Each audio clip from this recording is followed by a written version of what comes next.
Well, good evening and welcome to day 6 of the Chief Secretary's Bago T10 Blast here in Roxborough, Tobago at the Cyd Gray Sporting Complex.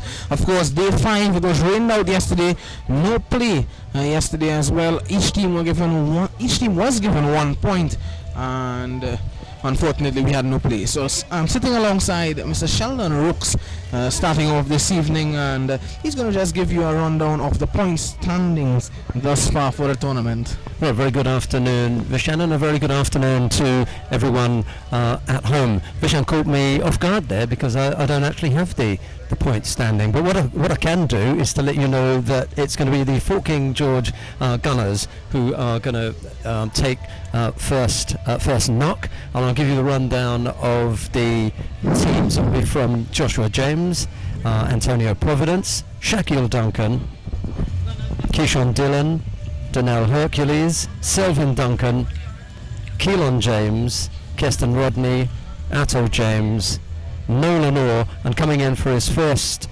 appearance in the tournament, our very own Jason Passard. Well, before Visham gets in with the team, I will just like to bring you up to date with the standings. The Boca Reef Divers, they are on 13. And given the situation, they would have booked a place in the finals, because remember, the top team at the end of the round robin, which is today, goes directly into the finals. No one can catch them. In second position is the Rainforest Rangers, and they have garnered 7 points for 2 wins and a rain off. Also on 7 points is Little Tobago Islanders, Fort King George, and they have 1. So they're basically out of the tournament. So what you will see tomorrow in that one playoff is that Rainforest Rangers will be coming up against Little Tobago Islanders. Back to you, Visham. Well, thanks very much, Vinud. Always the fountain of knowledge there, bringing us up to speed, embarrassing us. yes, without a doubt. And just to have a look at the Boca Reef Divers team for today, Geron Alfred, the captain, Freedom McKenna, Akko George, Kwani Thomas, Anthony Providence, Clinton Brooks, Bolivar, Arnell Jones, Quinton Brooks, Leon Davidson, Afiba McKenna, and Marcus Sincere.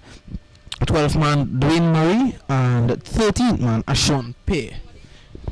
Right, well, as the two batsmen come out, it's an unusual sight actually, because we've got the batsmen out in the middle, but we haven't got the fielding team. It's normally the other way around. Yep.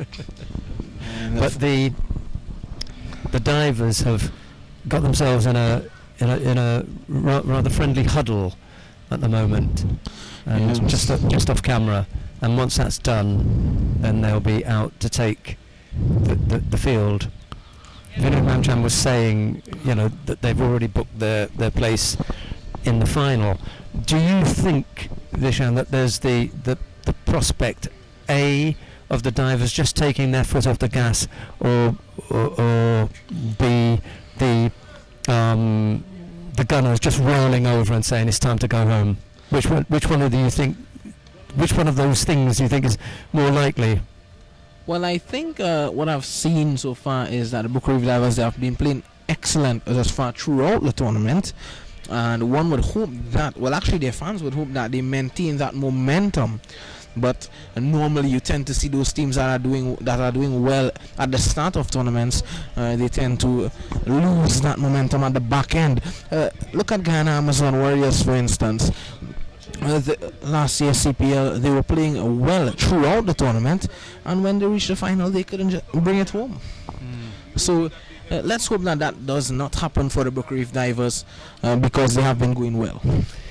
Well, in a way, I hope that it doesn't happen to the Gunners, because it would be horrible for them to have come into a competition and go out completely winless. I remember when Vinod was giving the wrap-up the other day, he described them as a winless team, and of course they are, but for them to leave the competition without registering a win will be quite debilitating for a young group of lads. Most of them are youngsters in there. It'd be nice to see them take a win. The only problem with that is that they now have to take a win from the top team in the competition.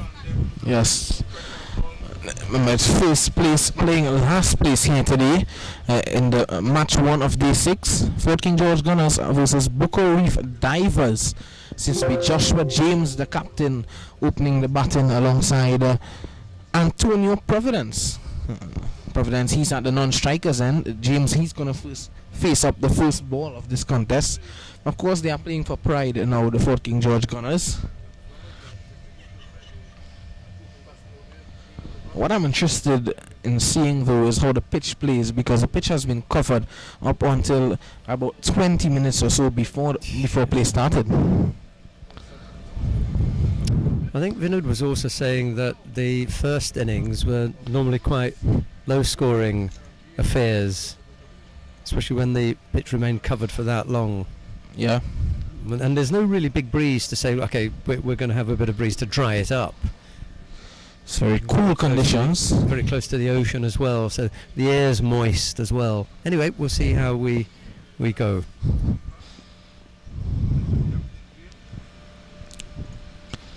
So short and punched away through the offside. That will go into the boundary for 4. So the first ball of the game and the boundary to Joshua James. Yeah, for me, James is going to have to stand up really bigger than his, 6'2" or 6'3". He won't want to leave here without putting on a real show. And I'm sure he would have come into the match, with all the background that he's brought with him, thinking, I can do something here. Well, it hasn't quite come off for him, so maybe this is the match in which he's going to do it. Yes, he wants to do something for the Fort King George Gunners team, and the persons in charge of the Chief Secretary's Bago T10 blast. He'd want to give them a show before leaving the tournament.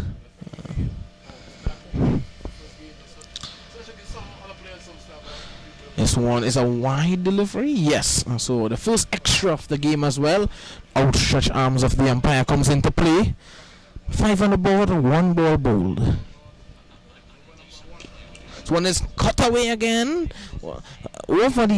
Over the offside, and another boundary to Joshua James here, Mr. Oaks. Oh, that one may have gone over the rope. Yeah. So actually it's a 6. I thought that it had bounced just in front, but the umpire signal 6 and whatever. I think doesn't really matter, does it? It's what the umpire says out there. Well, that's some power from Joshua James. He didn't have much room on that occasion, but he got under that one nicely and was able to take it all the way. Well, we said just before we got underway that one of the things that would be important was for Joshua James to put on a bit of a show, given that we hadn't seen that from him in the previous matches. So maybe this is the one. 2 good shots to start off with.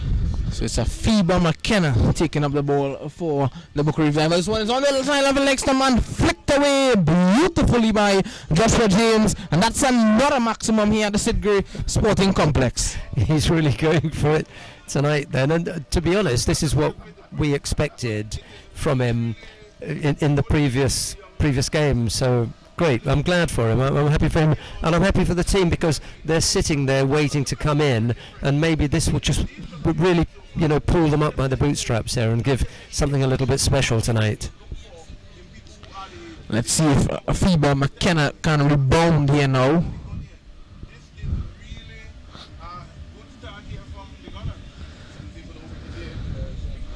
Short and pull away. Will that go into the boundary? No, the long fielder comes around and limits them to 1.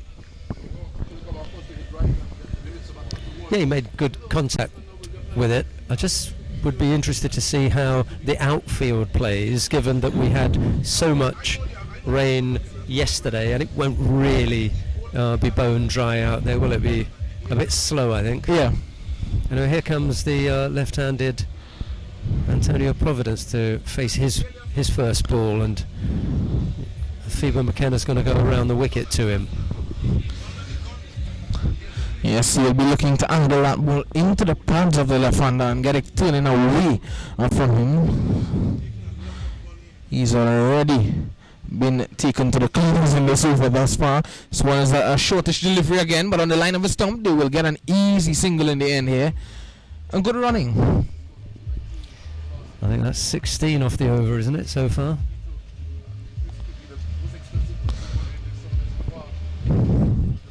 It's actually 19 without loss at the moment. Beg your pardon. Oh. Brings James back on strike. What a start it has been for the Fort King George Gunners here on day 6. One shot again and punched away onto the offside. Down too long off, so another single. And at the end of the phase over here, the Fort King George Gunners 20 without loss. Yeah, nice start. It's exactly what you want from your top batter. Really take hold of the bowling completely. Nice start for the Fort King George Gunners, and they've, as a friend of mine said, they've been under the gun for most of the time, but good start from them today. We got Barrel up in the gantry there, giving us a really nice shot. A couple of the batters, in particular Nave and Stewart, have hit those coconut palms, haven't they, a couple of times? You have to go over that wall and see whether they've made a few of them fall for us. A beautiful sight, isn't it, Mr. Rooks? Yeah, it's nice up here. We had the pleasure of a bit of a drive around yesterday, given that there was no play, so we had a bit of a drive around, and we went to Louis d'Or, which is another nice ground up at this end of the island. So you boys got to see Roxborough and Louis d'Or. Maybe, I don't know if we'll have enough time to see a couple of the grounds down in the west before you leave, but at least you got to see the two up here that really nice. It would have been nice to have shown you Charlotteville and Speyside as well, but perhaps on another occasion when you come and visit us. Anyway, who's coming into bowl now then? Call him Mr. Rooks, call him tour guide. What really was wonderful as well was the rainforest here in Roxborough. But here's Arnold Jones for the Book Reef Divers. What impressed me about Arnold Jones is getting that ball to move into the right-hander. He has that prodigious movement into the right-hander. Well, let's see if he can trouble Joshua James. And with the weather conditions as it is at the moment,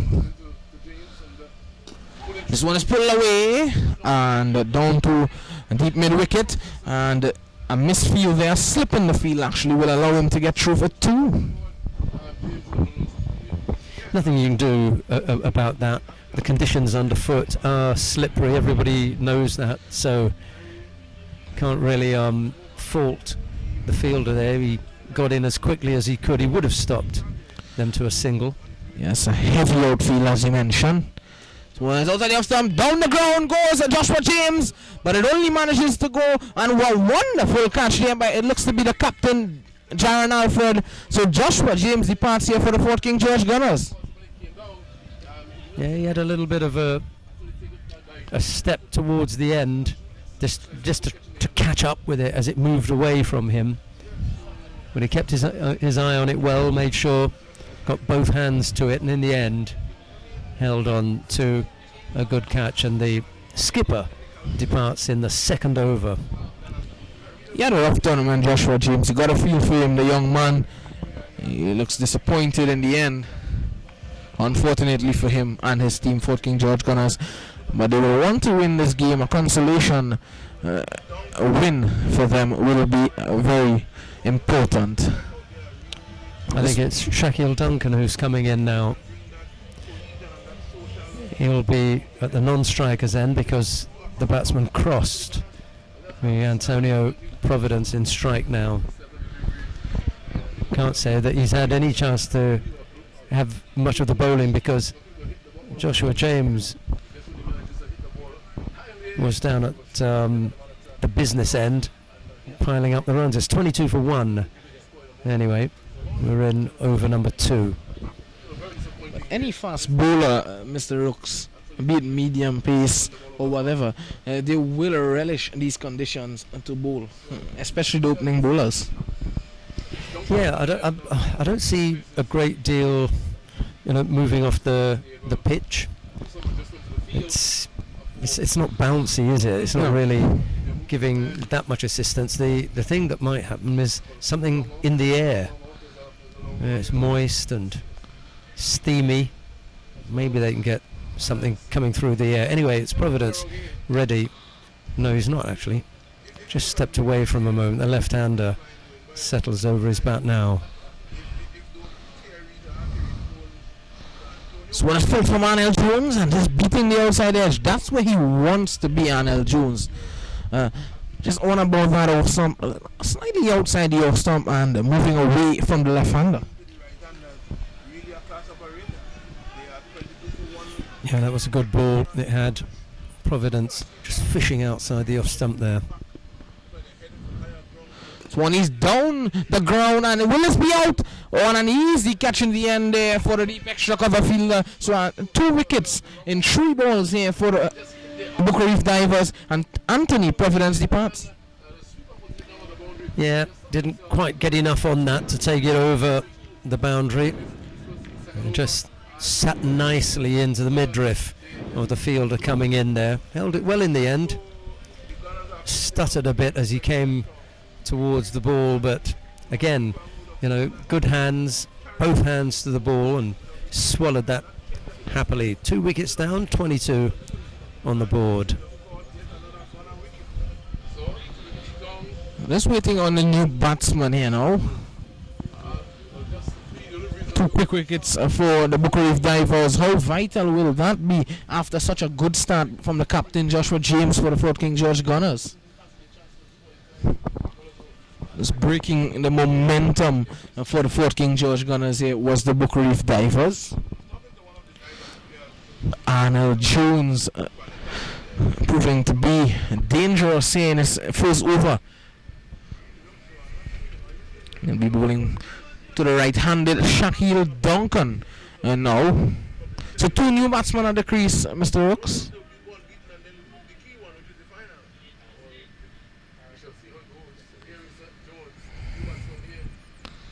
And full and a stifled appeal in the end there, but I thought that he got some bat onto that.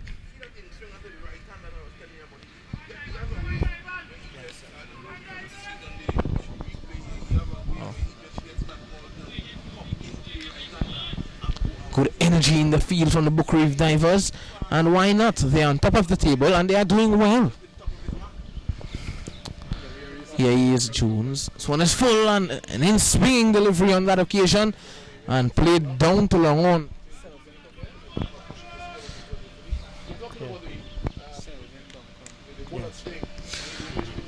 So at the end of 2 overs, the score 23 for 2. The Fort King George Gunners.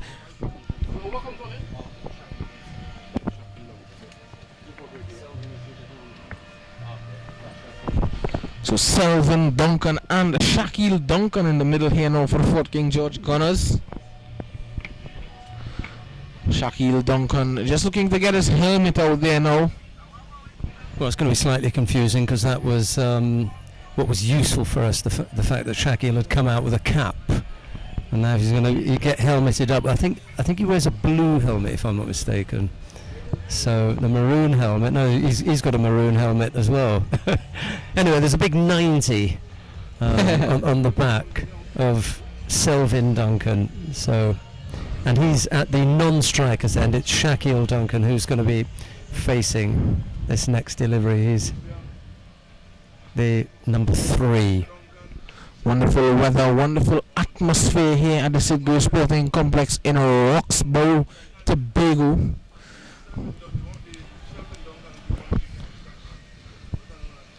All set for a good day of cricket, good evening of cricket. As Sharon Alfred, the captain of the Booker Reef Divers, he's going to be taking up the attack from the river end. The river, now the house of many of the cricket balls here used in this tournament. Our colleagues in the other commentary position are also having a similar problem to us, working out which Duncan is which. I do have to help them out with, one's got a big number 3 on his back, that should help them. This one's down the leg side, and a wide signal by the umpire, so Alfred starts his quarter of overs with a wide. And the other's got a big 90. That usually helps, doesn't it? Yes.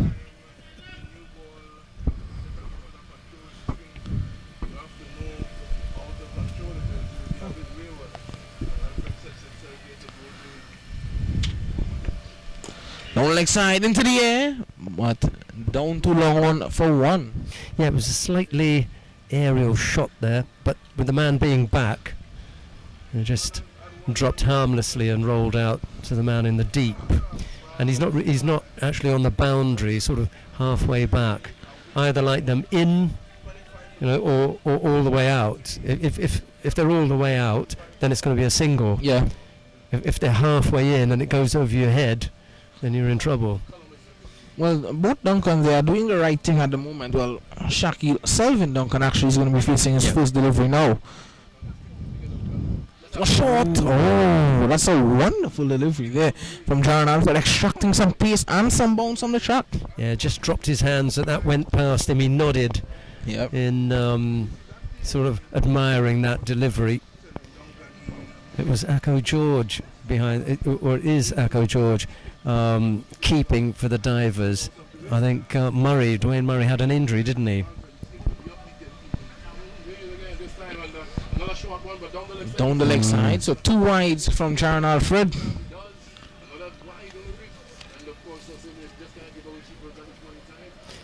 Yes, it's Akko George. Who's keeping, yeah. Yes, he's keeping for the Book Reef Divers. I'm not sure just how much keeping he's done. Maybe he's just, the stand-in and not even the reserve keeper, if you've got such thing as a reserve keeper. Yep. So again, it's short and down the leg side, a bit fuller. There's a transfer out at the non-striker's end, and he hits, and is he out? No movement from the umpire except from moving back to his position. Yeah, he got his bat down early and ran it in. The fact that it was a direct hit would have excited a lot of people, but I think he was well in. Lack of communication there between both batsmen. Are they brothers, both Selvin and Shaquille Duncan? I'm not sure actually.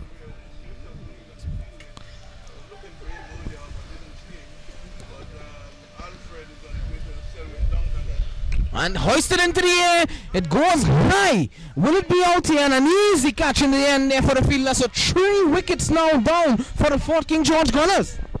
3 for 3 as far as the catching is concerned. We've been talking all week about just how good the outfielding has been, irrespective of the fact that 1 or 2 have gone down. Yeah. Yes, we could say that some of them were fairly easy, but on this occasion, the 3 that have come up, they've been well held, got themselves into good positions, and 26 for 3. And now we're going to get to see, for the first time in the competition, Jason Passard. Did the batsman cross?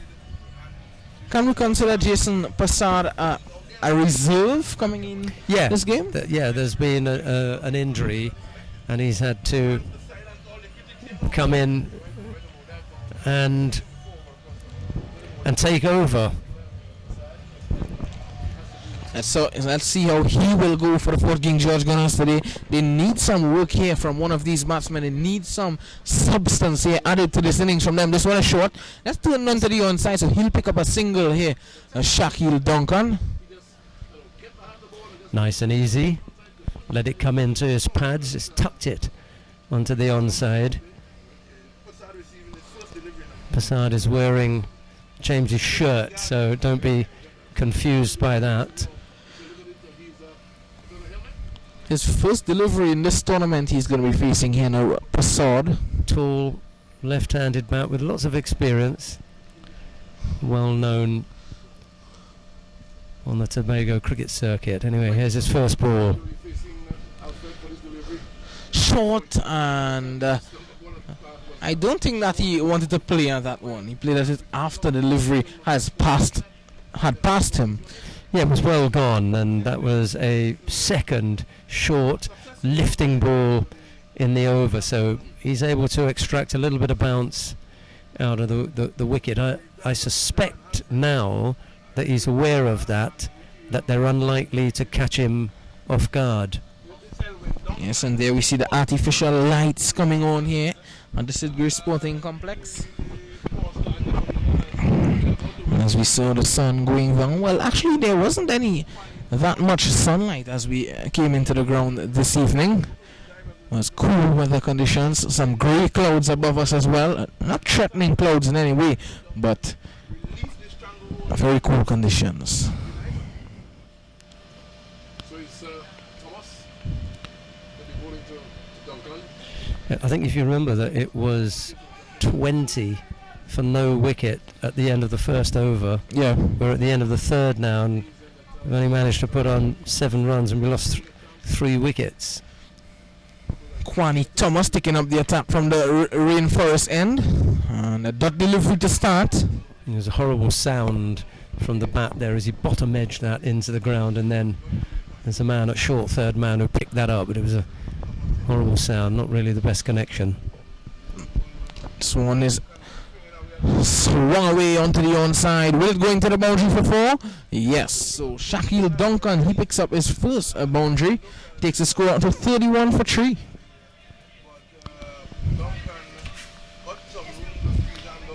Well, as we've said all week, a couple of boundaries or a maximum in an over completely changes the look of things. I think it's far too early to say that this is a bad start. Okay, they've lost 3 wickets, but with 2 good batsmen at the crease, there's still time. And he's bowled him. So looking to swing that one away again, looking to go across the line actually, has proved to be his demise here, Mr. Rooks. A poor shot in the end. I really hate that saying, commentator's curse. I can't believe it. Just as I was saying that, you know, there's something in it with the two good batsmen at the crease. Yeah. Then Shaquille Duncan exits. 31 for 4 now. In some trouble here, the Fort King George Gunners. 3 wickets in the power play, and now another here in the first over after the power play. Nolan Orr, I think that is coming out. Yes, Nolan Orr, number 9 on his back. Gonna join Jason Passard. 2 new batsmen at the crease here now for the Fort King George Gunners. Yeah, Nolan Orr has hit the ball well on a couple of occasions. Hasn't put up anything scary as yet as far as runs are concerned. But hey, you know, this could be the time to step up. He does hit the ball well, and there's enough time. You know, again, we saw night before last the really nice innings from Simmons Peters where he took his time, got in, and then put some runs on the board. Maybe Orr could take a leaf out of Simmons Peters' book. So he's just outside the off stump, left alone there by Nolan Orr. Yes, sometimes it only takes one batsman in actually in a T10 game to get off and take you to a good total, but you also need that support from the other batsmen that's around him. Here's Kwani Thomas. Flighted, and he's bowled him again. So 2 wickets in 3 balls here again. Kwani Thomas the bowler on this occasion. Nolan Orr has to go now for a duck. Well, we were talking about what the scenario would be, how we would look at the game, and what was likely to unfold. And one of those was were the Gunners going to just fold up and just be blown away. It's beginning to look like that at 31 for 5 after 3 overs. Very, very difficult here. I think Jason Passard has got to talk to the incoming batsman and say, look, let's just bat these out now. We've got lower middle order, lower order batsmen to come. It's up to us to put some runs on the board. Let's try to knock it about, stay here for at least 1 or 2 overs, and then really try and put a charge on. You don't want to be going out here. Will Passard be able to face another ball here in this game, or will they continue to lose wickets here? Fort King George Gunners around him. 31 for 5, struggling at this stage. This innings is going as the tournament did so far.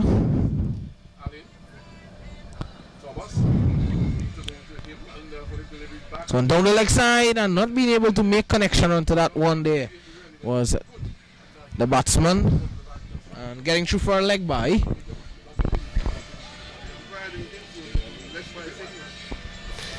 Alain it is, who is the incoming batsman. He took a leg by off that one, so as you say, is Prasad going to be... is Prasad going to get to face another ball? Well, it won't be this one, because he's down at the non-striker's end as Alain looks to settle in now. Yeah, we had a bit of a trip yesterday, didn't we? Saw a little bit of the up-country, nice drive around some of the nice parts of the Tobago rainforest. It was beautiful, I must say. Tobago known for its beautiful sceneries. And we're very fortunate to see the rainforest, see the birds flying around as well.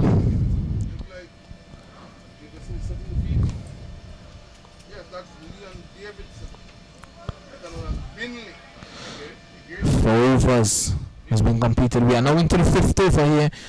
32 for 5. The Fort King George Gunners.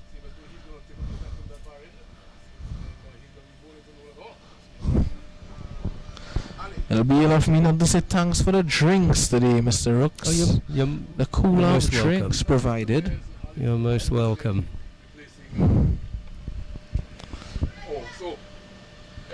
Here is now Davidson coming into the attack. His first over. This one is on the line of the off stump.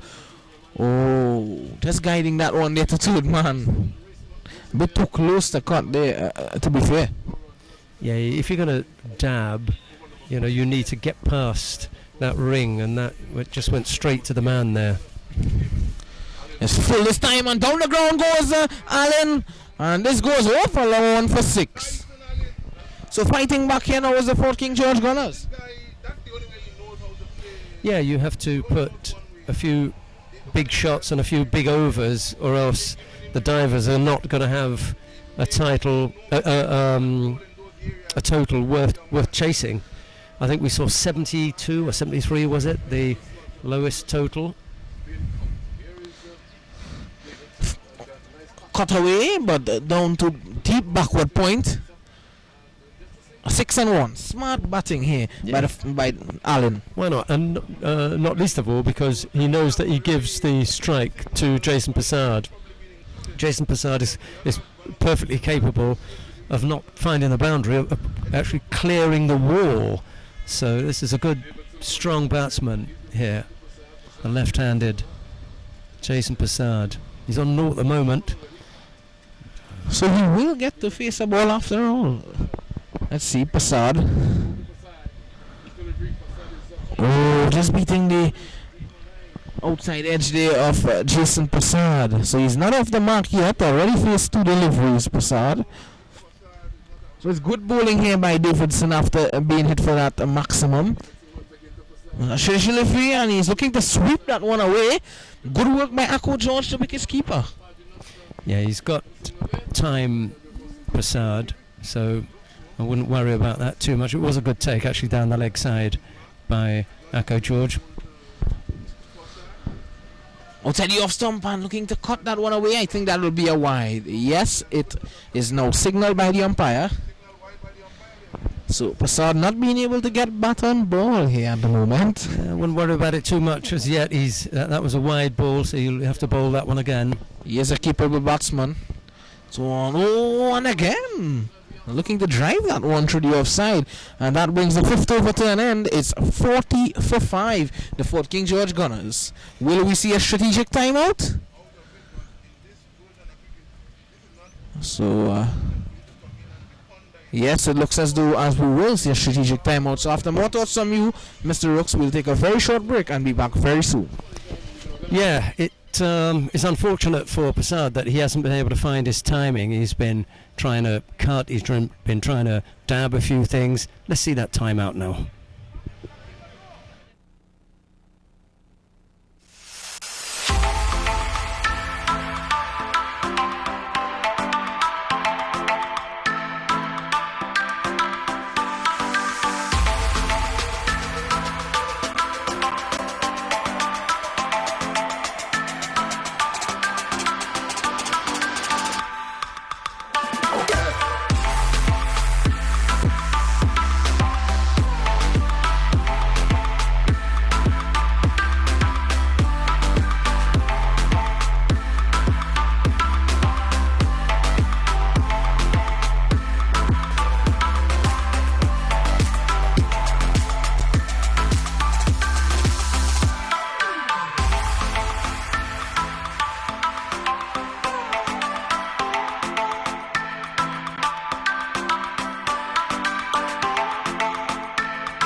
welcome back, and I'm sitting next to dancing Visham Lalman. It's not something you want to see, but he's doing it. The score is 40 for 5, and he and Shelley Rooks seems to have been in tremendous form as the start of the innings here is 40 for 5 after 5, and the fourth King George Gunners are under some problems. Visham.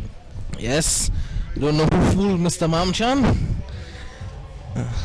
but certainly I could dance a bit. But it's gonna be.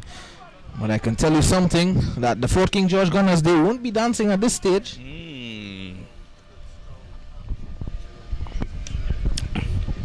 So the artificial lights are about in full effect now. 5 overs have been bowled, and it's now 20-6 in the afternoon, heading towards the evening period here in the lovely Roxborough. So it's going to be Thomas from the rainforest end. He starts, he stops, and then he goes in. And he's bowled. First delivery. Well. Alan, his eyes lit up when he saw that delivery tossed up. His eyes lit up like when Ginger sees new soil. But the only thing that he didn't cater for was the ball dipping on him, and it has bowled him. The score is 40 for 6. This guy seems to be bowling some sort of magic deliveries here, Kwani Thomas, because he's already picked up 3 wickets and he's into his first delivery of his second over. 40 for 6 at the moment, and Kwani has been mixing it up nicely. Good variation from the Booker Reef Divers and the Fort King George Gunners. The captaincy of Jaron Alfred on point, the bowling of the bowlers as well on point.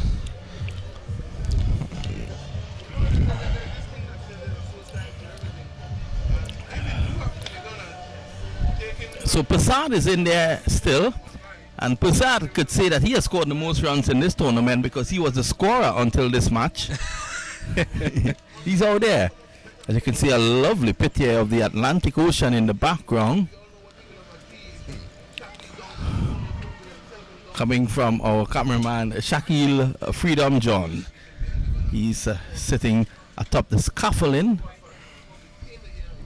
So James, Kimani James, comes from that James family that is so prominent in cricket here in the Sister Isles. Most of the James boys would have gone to Wim and Lickan and would have done very well throughout the years. So here is Kwani again. This is a push to be on the offside. They get a quick single.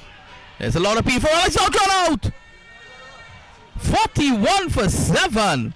And James looks at the umpire. Hans Akimbo is looking at the square leg umpire. He should leave because this is what you don't want to see on the cricket field. So he leaves now. The score is 41 for the loss of 7. And wickets continue to fall. And Mr. Lalman breaks into dance again. Is he a Boko Divers supporter? Nope, I'm not. But I'm not too sure if James he was unhappy with Jason Prasad or the umpire, but I can tell you what, he's not supposed to be disheartened with that decision or Jason Prasad, because that was hit straight to the fielder and that there was no single there. Well, he was actually coming back for 2. Yeah. Oh, I thought he was going back for 2, so it's now 40 for 7.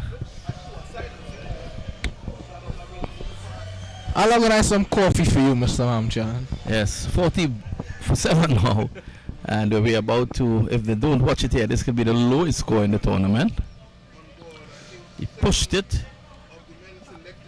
There was not a single in that. And he was sent back.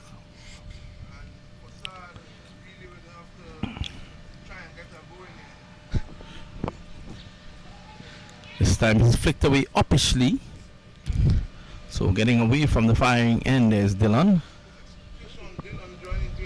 A lot of pressure on both batsmen here at the crease now. Jason Prasad, they already faced 6 deliveries and wasn't able to get bat onto ball.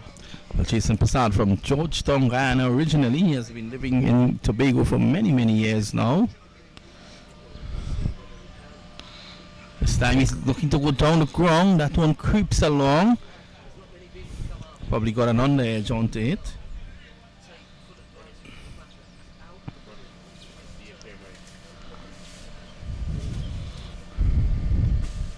This time it's tossed up nicely. So Kwani is mixing it up here.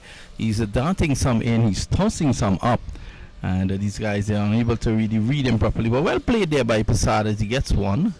So that's his first run of the tournament as well. Must feel good for him being out there in the middle.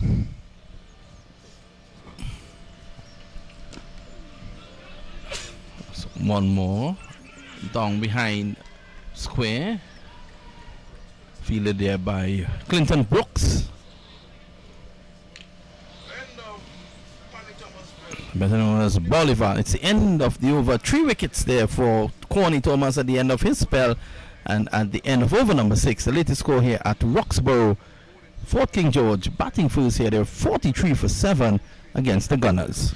Yes, just to comment on the Booker Reef Divers bowling has been really consistent from them, just as their performances were in this tournament. And there you can have a look at the rainforest, which is just behind us. Excellent work there by Shakil Freedom John. And you can see the rainforest. We're just nestled under the rainforest. Yes, it was lovely, lovely scenes here in Tobago.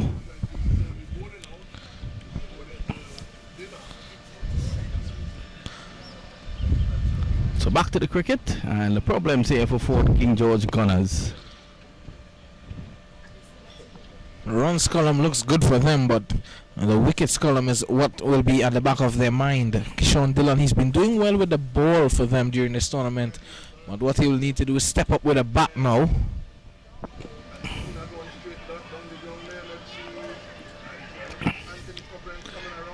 So one more brings Prasad into strike now.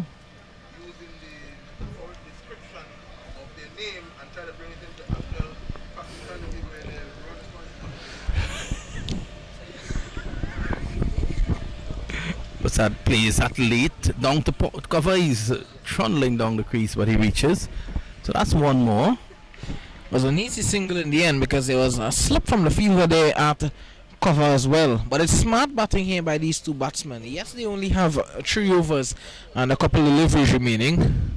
This is edged, is it? Down to third man, and given the chase is a Bolivar. Picks up now, and they come back for 2. Let's wait on the umpire's signal. Is there any forthcoming? Which means he edged that, and it was dropped by the wicketkeeper. That was a hard catch there for Akko George, because that one flew off the outside edge of the bat. Those are always very difficult to take because when it flies off the outside edge, it comes at tremendous momentum and velocity. Yes, I remember that dive, and I myself was concerned of there being a South African adjustment. I love it.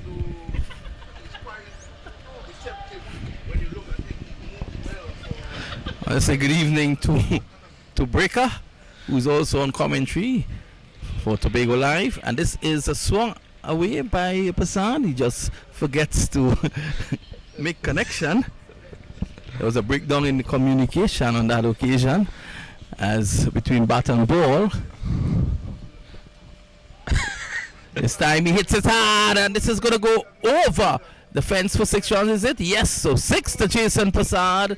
Over the last few days, he was sitting in the commentary booth, in the press box, scoring for us, and probably wondering why he was not out there, but he has been brought in as a replacement, and that's a massive 6. The 50 comes up, 54 for 7 at the end of 7. Yes, just adding some.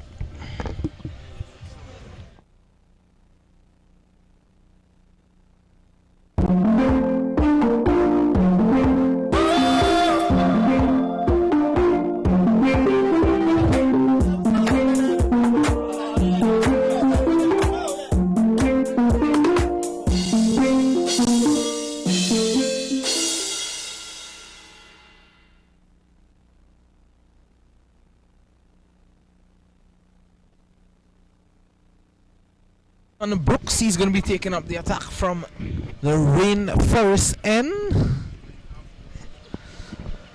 Some fun in the commentary box.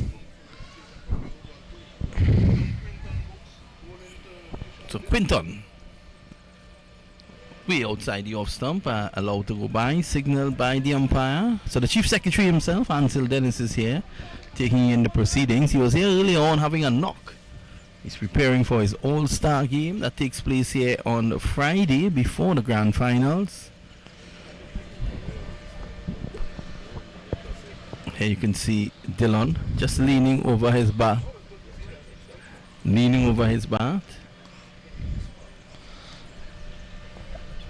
This time he's looking to go dong-tong. And his head in the air, he didn't make contact. Score remains at 55.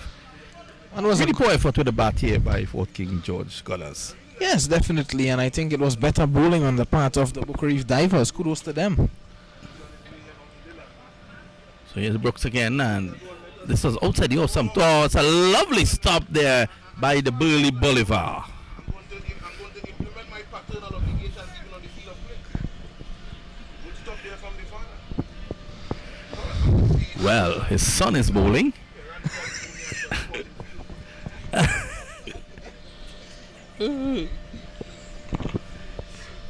This is down the leg side. That's wide. Passat swings at it. It's going to come back for 2. And the umpire should signal 3. So there was Bolivar diving to his right. Because, of course, he wanted to protect the figures of his young one. His son, of course, is bowling. Yes. And Mr. Breaker says he's fulfilling his paternal obligations. That breaker tripped a long time ago, Mr. Mamchan. Oh, I continue to say it. the Breaker trip. That breaker tripped a long time ago. Oh, that's a lovely shot there by Passad down to a wide-ish off, and they're going to come back for 2. There was always 2 in that, and Passad was just basically jogging as he just came forward nicely, transferred the weight onto the front foot and drove it away for 2. So Passad is bringing some sort of calm to the situation now. He's on 10. He has already struck a 6. Starting to find his way here now, Jason Passad. This time he drives again down to cover. Given a bit of width on that occasion there by Brooks. He's looked really comfortable since he's been at the crease. This time Mr. Bolivar picks up and fires, and the Passad gets in. I tell you something, he let that loose. He's just now apologizing to his son and to all those who came in the line of that one. But it was a lovely pickup there by Bolivar. It's as though he saw hunting material and he let out a shot behind it. Yeah, he is. They'll use it just to the left of Bolivar, down to deep mid wicket. They take 1. They're going to go back for 2. It's not there, and that's only 1. Passad was not going to come back for 2. That's too much running for Jason Passad, and it's the end of the over. The end of it, the score is 63 for the loss of 7. So with Passad and Dillon here now, they are looking to get some runs on the board for the Fort King George Gunners team. So far they have been successful, and that over there from Quinton Brooks, we're able to get a couple of runs in it. And what they are doing well is knocking around the deliveries from the Booker Reef Divers, finding those gaps and utilizing them. So, well, 2 of us to go, and these 2 are trying to do the repair work here at the moment. Yeah. If they can probably get up to around 85, I think they may well be in with a chance. I think the problem for Fort King George in this tournament, remember they're winless. The problem for them has really been their batting. Their bowling has held its own, so we wait to see. Only in 1 match they were taken around the park for 131. Yeah. But other than that, they've held their own. So one waits to see if 85 can still create some sort of some sort of excitement and give them a chance. So these 2, Passad and Dillon, will be looking to give the bowlers something to work with. And Dillon swings and misses, and in fact he's bowled all over the shop. So a wicket goes again, timely. It's 63 for 8. Yes, just as Fort King George Gunners looked as though they were going to add some impetus to the total here. A vital wicket for the Booker Reef Divers. But good work from the bowler. Is it Providence? Yes. Keeping on the line of the stumps, and Dylan looking to go down the ground and in the end missing it. So as they normally say, when I miss, you hit.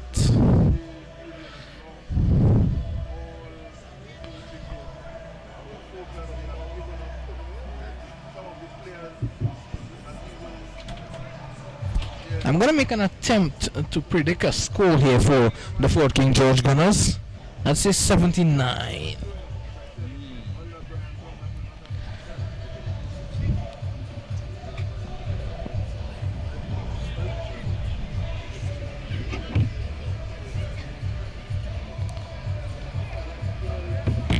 Looks as though Keston Rodney has made his way out to the middle for the Fort King George Gunners.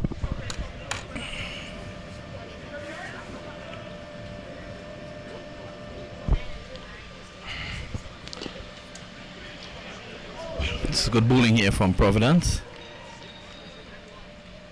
Yes, as I said earlier, I'm even willing to find out what. So it's outside the off stump. He's looking to force through the offside. We just have 9 deliveries to go in the innings. So there's no point in swinging away here, Rodney. Just need to. The service in the air, well stopped down at backward point. So he brings Passad on strike, and that is what you want. Passad has been in there for a while. He has already landed one out the ground. And just Passad finds himself in a bit of a quandary with about 8 deliveries to go, 2 wickets in hand. Isami dabs on the offside. Bolivar has done some lovely work at the cover region. Now Bolivar's skills and his athleticism defies his size. Yes, definitely, he's been really good. I saw him took up the gloves as well. He wickets kept it. He wicket kept in the tournament as well. I'm impressed with him. This time he's driving, going outside the line of the off stump just to put the bowler away. I put him off a bit because he's trying to get it in line with him, with himself, or just on the onside of his body where he can swing it away. Yeah. But it didn't happen. He gets a single. It's the end of the over. The end of over number 9. The latest score here at Roxborough. Fort King George Gunners. They are 66 for the loss of 8. Well, we can't fault the wicket for this performance, Mr. Mamchan. The wicket has been playing really well throughout the day. Well, throughout this innings, the first innings of the day. Well,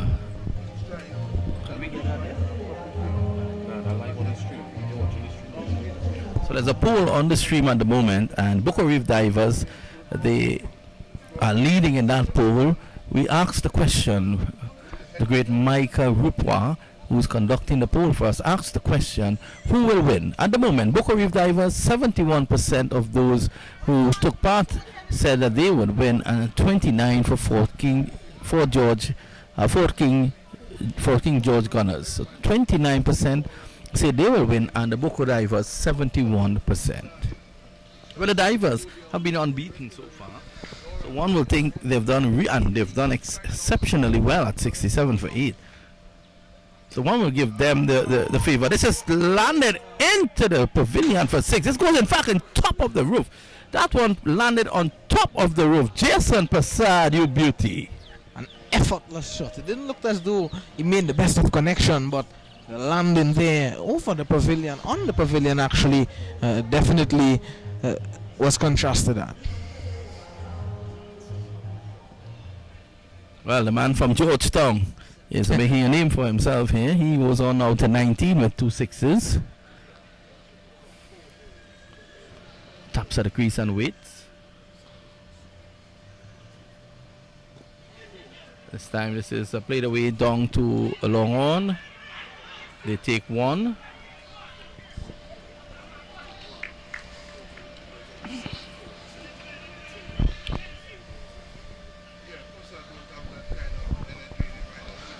They would want Passad to face the most deliveries in this over possible. So he plays it away again down to a deepish mid wicket. They get 1. Good work from Rodney there to allow Passad to come onto the strike. They may have been able to get 2, but again, Prasad wanting to have the strike for these 2 deliveries. So here he is again. He goes wide of the crease, and this is struck away full down to a wide-ish long off position. Prasad gets 1, and he's going to hobble and go back for 2, and in fact he gets home.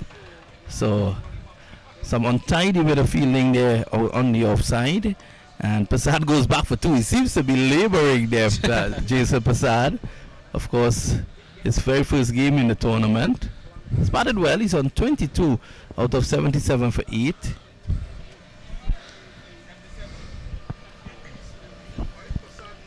Again, this time he tucks this away down behind square, looking for 2, and in fact the keeper collects and goes right over the stumps. So Rodney's going to face now. Just the final delivery to come up. Is it? Oh, that's it. So that's the end of the innings. 78 for 8. Your prediction was? 79. Well, again, you've gotten it wrong. This was 78 for 8 after 10, and we're going to take a short break. Remember, when we come back, we will have the Divers chasing 79 to finish the preliminary round with a perfect record and march straight into Friday's finals. We're going to take a short break. Stay with us. We'll be right back.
Well, opening the batting is a local favorite, Freedom McKenna and Antonio Providence. You can see McKenna, he's going to take full strike, and this man shot to fame here in Tobago when he scored an unbeaten 210 in a 40-over game.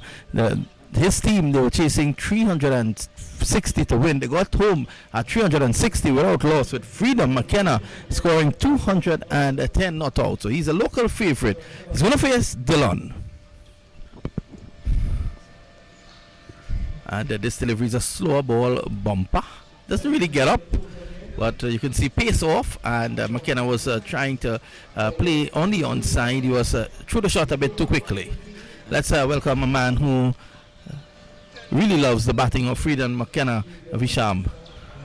Well, actually, I was basing it more on the fans' remarks, but I haven't seen much of him in the tournament thus far. He haven't given us much entertainment. McKenna drives. That delivery seems away just a little bit from him, but look at where his left foot is. It's not across. It's going straight down the track in line with the stumps, and that delivery was outside the off stump, seeming away. Providence calls him down a bit just to have a little chat with Officer Freedom McKenna. He works with the TNT Protective Services. Of course, he's a police officer in Tobago, and a very, seems to be a very popular one.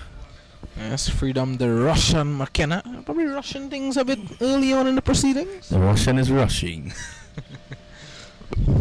Freedom McKenna goes with this one, and he's going to get just one. Not really getting hold of it.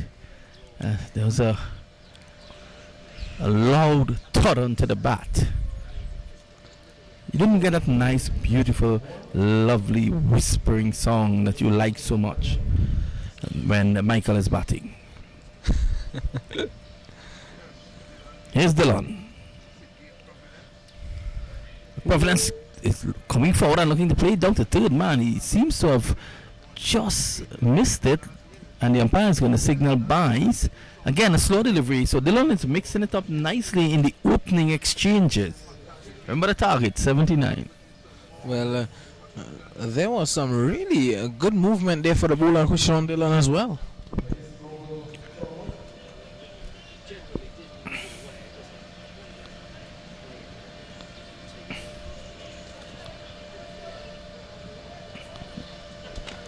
McKenna looking to drive right up in the block hole.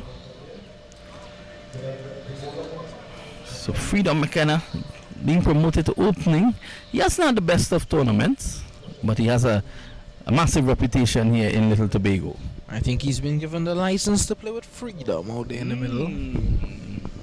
You're waxing warm on this Wednesday night here in Tobago. McKenna again looking to pull, gets himself in a bit of a tangle. That one not standing up as he would have wanted. So it's 2 without loss, and McKenna continues to struggle.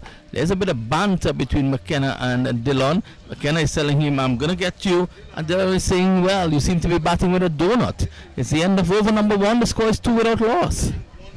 To be fair, Dillon has been doing well throughout the tournament, and his energy is up.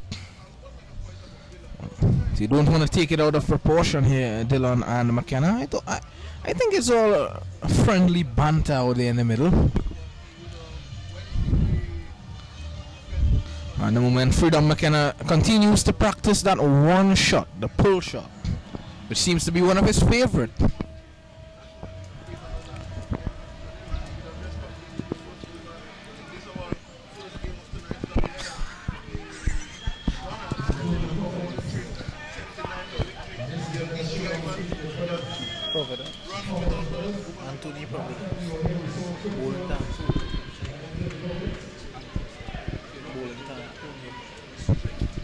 So it's Anthony Providence. He's bowling to his brother, Antonio Providence. Down the leg side, eludes the wicketkeeper, runs here. It's not going to go into the boundary. The outfield is pretty heavy, given the rain that we had yesterday, and they come back for 2. We've had lovely weather today. In fact, it's Anthony Providence, is it? Bowling to Antonio Providence. These guys, their names are very close together. So their parents wanted to ensure that we were spot on and really focused on the game and on the players. Good delivery by Anthony, and Antonio comes forward. One can't understand why one would name their children with names that could even confuse they themselves growing up. Here is Anthony again, and Antonio clips this away around the corner. He's not going to get any runs. So the score is a 5 without loss. One wonders sometimes why these names are so close by when they are beautiful names like Kunj Bihari and Lal Bihari. Very interesting names. Chan. This time Antonio plays forward. There is no run. Reminds me of Barrel and his brother, Farrell. Barrel and Farrell? Yes. Oh my. It's a good delivery this time, and Antonio comes forward. Plays across the off stump. Here's Anthony. It's tossed up again. He's right forward. So he's showing some respect to his brother. Well, they have time to do that. Such a total that they are chasing of 79, sorry. So he's back and hoiks this away around the corner. Runs here for him. That's going to go for 4. Badly lined on that occasion by Anthony, and Antonio got back deep into his crease. He was able to hoik it away. That's a welcome boundary. Well, no respect shown on that occasion. That was a delivery that sat up to be hit and put away by his brother Antonio. 4 welcome runs for the Book Reef Divers.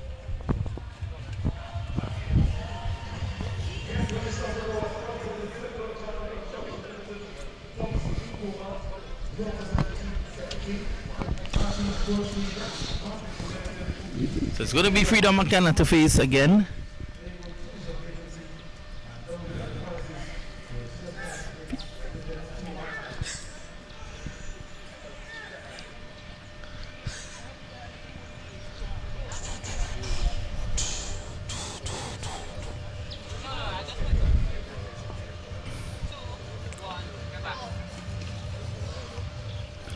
So we're enjoying the songs and sights of Roxborough. We have thoroughly enjoyed our stay here thus far. Here he is. Outside the off stump, pulling away. Look at where his left leg is. It's outside leg stump. And he's looking to crash it through the offside. So Freedom needs to get in line here. He needs to get closer to the ball if he's to make an impact. And Dylan has enjoyed bowling to him. Yes, he's not moving in. Remember there was a bit of banter. Yep. Between Dylan and the officer. McKenna. Sammy hits this away, and this is going to go for 4. He passes the offside. Freedom McKenna was able to free his hands. In fact, it pulls up just a few inches from the boundary, and he rolls back along the track for 2. So that's 2, takes the score into 11. So McKenna not getting value for the shot because of the heavy outfield. Yes, again not moving his feet, but going through the line of delivery, not stepping across and getting in line, but he is getting runs.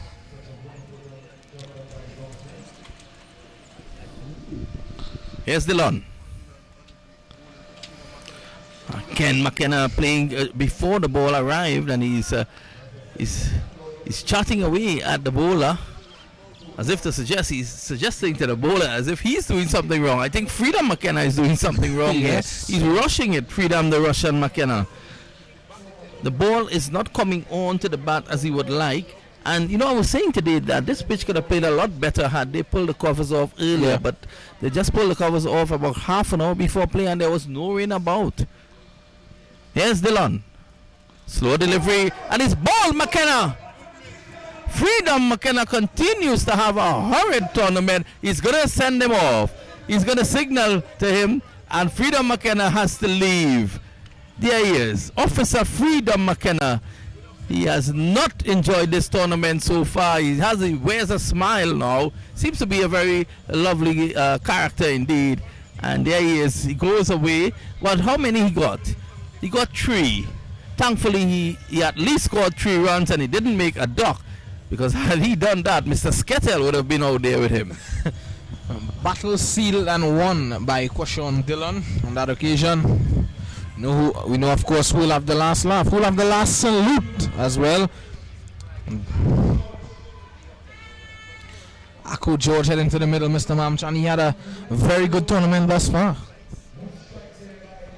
One of the top batsmen in the tournament. Has really batted well, Ako George.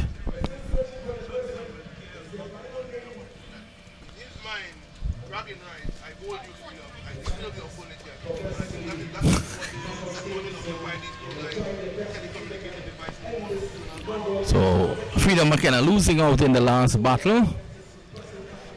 A wild swing, and he heard the dreaded sound of timber falling close to the rainforest.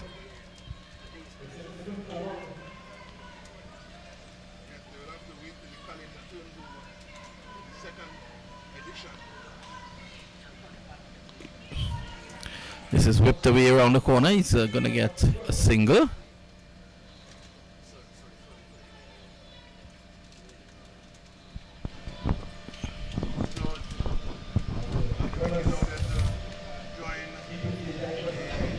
Well, I think the only thing to save the Fort King George Gunners would be for them to pick up wickets very quickly here in this game.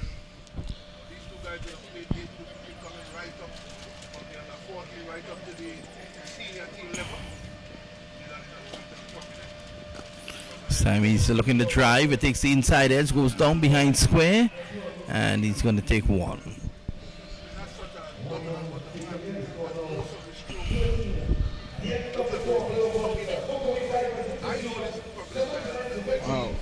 So that's the end of the over. At the end of it, the score is 13 without loss. For 1.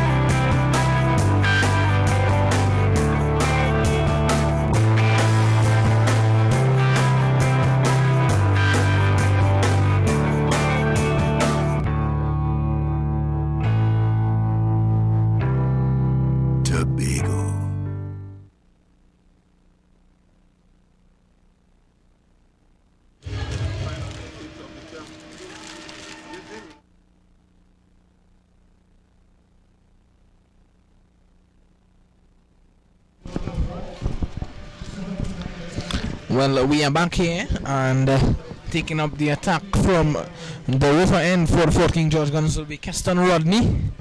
It's going to be bowling to Antonio Providence.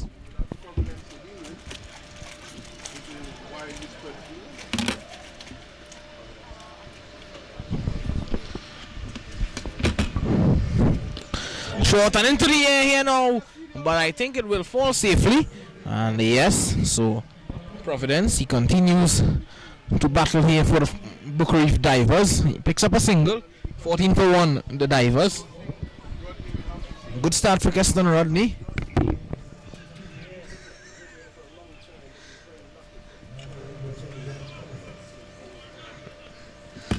Mr. Mamchan all in glee with Shelly Rooks' shades.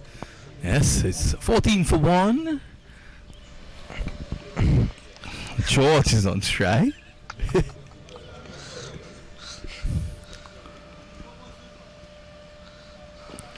Yes, forward pushes it on the offside. No need to do anything silly just yet. But this is the final power play. Final over of the power play, is it? This is over number 4. So the power play has ended. Sammy drives on the offside. He's going to get one. Ako George brings Providence into strike. So it's a situation where Anthony's going to bowl to Antonio again. It's actually Rodney who's bowling. Rodney. So there's a change of bowling. Should run away with the sheets. This is a delivery that he plays away nicely down to third man. A nice sliding stop there by Dillon. And they get to 1. So what a spell it was for Dillon. 2 overs, 1 for 5.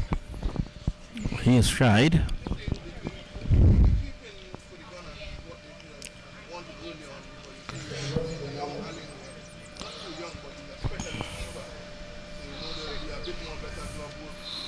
time he's looking to cut, doesn't make contact. That one a little quicker, rushing through. The young man showing good variation as well, varying his pace. I want to say good evening to Soca Warriors. Former Soca Warriors star. He's bowled him on the back foot, pulling away, kept a bit low. And King George, they're fighting back at the moment. It's now 16 for 2. Well, on that occasion, Keston Roddy, he knew that Akko George, aka Shumba, he was looking to cut onto the offside. He pushed it a bit closer to him on that occasion than the previous delivery, and it bear fruits for him. George has to depart. So delivery kept a bit low as well, and as you rightly said, it was close to him, too close for comfort, so to speak. And he is back in the bay. So at the moment, it's 16 for 2. Well, the man who normally opens the batting for the Booker Reef Divers, he's making his way out to the middle. That's Jaron Alfred, their skipper. And he's a captain, and he's had a wonderful tournament so far. How many wickets has he taken? I think he's a leading wicket taker. 7 wickets thus far in the tournament.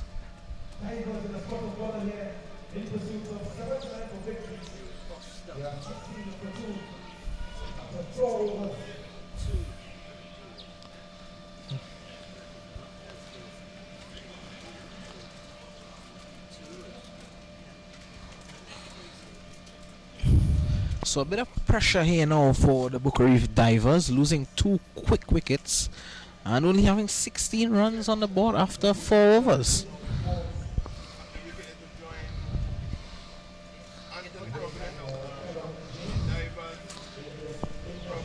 This may well and truly come down to be an exciting finish here this evening. These low scoring games always looks to be the most exciting games.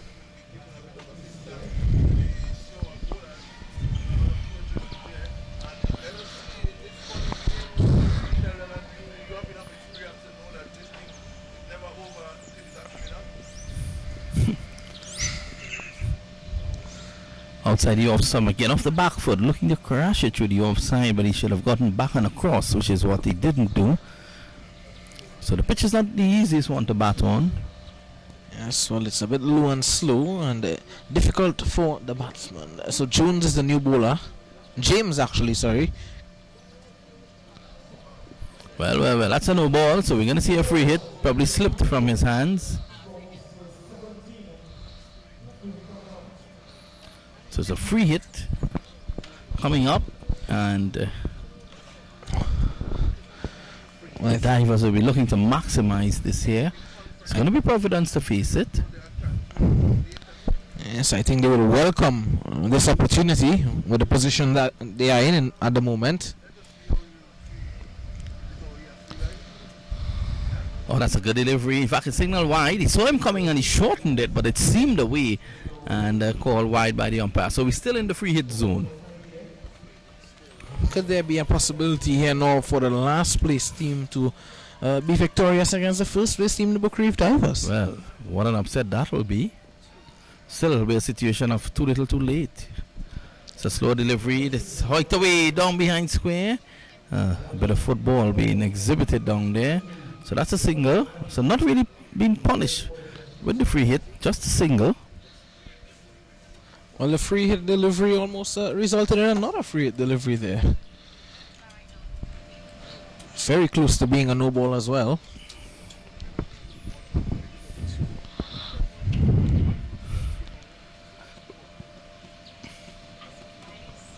So they are just now moving that forward square leg fielder back on the boundary.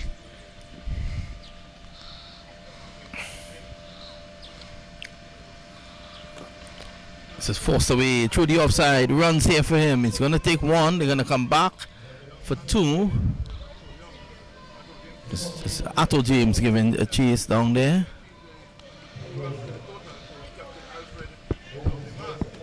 Was a very good delivery in the end. Also, although it offered John Alfred the room to go through the offside, it was difficult for him to get under that delivery. In the end, just being able to guide it through.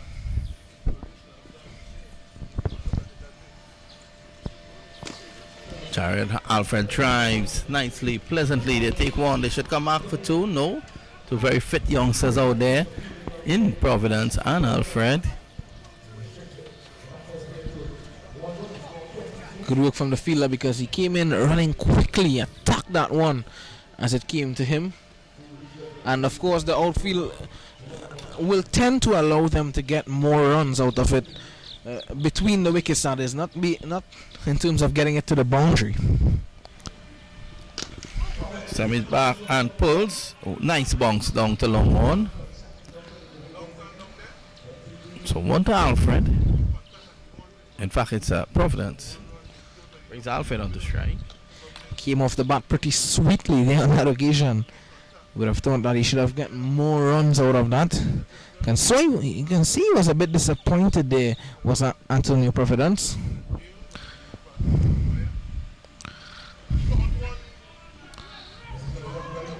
This one's going to go long to the boundary now for 4. It's a short delivery. And that was a welcome 4.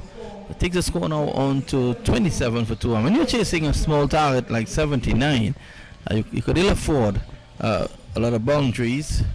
So it's the end of the 5th over, and they're still well in this game here, the Gunners, because in the next 5, how they have positioned themselves now, in the next 5, they require over 50 runs.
Now we're back now. The score is 27 for 2.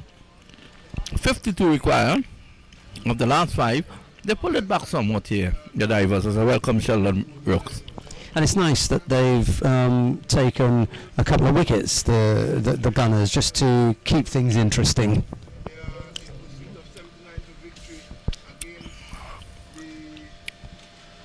It's a short, he gets back and cuts. They need to show some more urgency here. That's just a single. I've been really impressed with the ground fielding. Nice, quick to the ball, nice flat throws. Most of them, the keeper has been able to take. 1 or 2, they've been going a bit wayward, but you'd expect that ball might be wet and damp conditions out there. But some of the fielding has been pretty good.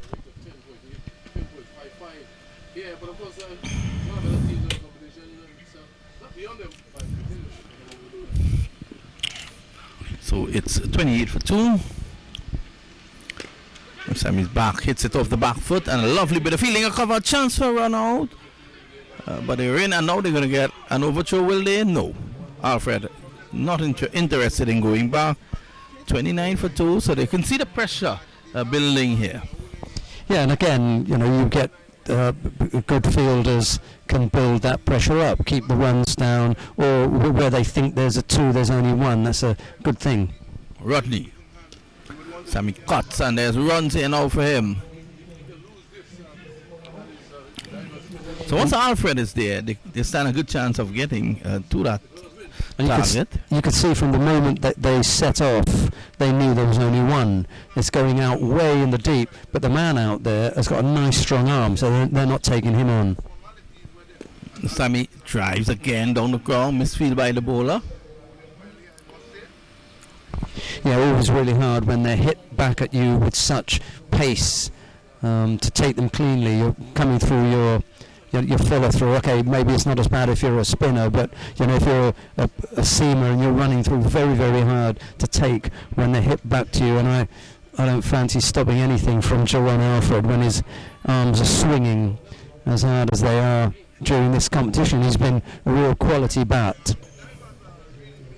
So Providence is on 11. Your thoughts on the pitch so far? Yeah, I think it's played well. We haven't seen anything really. There were a couple of short balls earlier that were nice, but I think he banged those in as opposed to popping. Because nothing has popped off a really good length. That would be scary. If you bang it in short, you're going to get something. Nathan Stewart has been able to get a couple to lift. I can't remember who it was that clapped Liran Lazama on the helmet. One, or was it the first day or the second day? But for me, the bounce has been good as far as the height. When it comes to a few of the short balls that were a little bit further up, maybe 1 or 2. But show me a wicket that hasn't given you a little bit of variance, anywhere in the world. I thought it has been a bit slow. Slow, absolutely. Especially because they've left the covers on for way too long. Sometimes it could have dried out, and we could have been looking at something that had a little bit more, a little bit more in it for the bowlers. Well, certainly the seamers anyway. There's a slight delay. I think they're changing the ball. Also, someone had.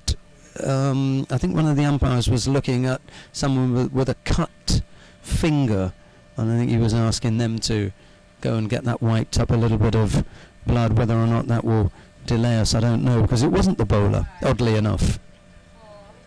Providence waits with his bat over his shoulder, and it could be because this wasn't who started the over, so it was the bowler who had to go off. So Rodney's off, and James is going to complete it.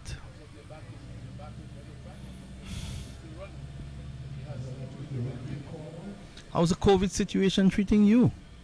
I'm pleased to be down here, I tell you. I thought you were saying you're pleased to be down. I could have been up in England, where it's proving very difficult up there. Here's James. He's back. He loses the bat, and the ball is into the hands of the fielder, running at long off, and a wicket has fallen. So the Divers continue to struggle here after playing winless in the tournament. Imagine that. The Cellar Proppers could bring down the Giants. I was saying to Vishan at the top of the program that a couple of things could happen here. You could have the Divers looking at the final, thinking, well, we're playing the bottom team. We hardly have to turn up, because even when they turn up, they don't give anybody a game. So we'll just get there. We'll roll them over easily. Won't be any. There's no big deal. I didn't expect a really big fight, and I'm not saying that I'm seeing it as yet. They just happen to have lost a few quick wickets, but now we're going to find out where it goes. Is this the point where they get the huddle and they say, come on, we cannot go down without a win? Or is it the Divers, because Jerron Alfred is still out there, isn't he? And he says, okay, come on, we can't go down to these guys. Well, the big man Bolivar is in, and we saw what he did the night before. Remember, we weren't on yesterday due to the inclement weather, but we are back on now, and the big man Bolivar, he can land a few. He got a 28 out of 9 deliveries. See, even when it looks like a completely lost game. Why would you be interested in this? Top of the table, into the final, bottom of the table, going home. The game all of a sudden takes on a bit of bite because you want to see who's going to stand up here, who's going to do something special. Are we going to see the divers say, we don't really want this? You can have it, which would be disastrous. You know, it'd be absolute disaster. Yes, to because see then that you come go out. into the finals with a loss under your name in your last game. Well, this is the risk cut away by Bolivar. And he's going to get only one. I thought he should have left. And in fact, he's going to come back for two. And there's Bolivar without the bat. He dives. And he's in.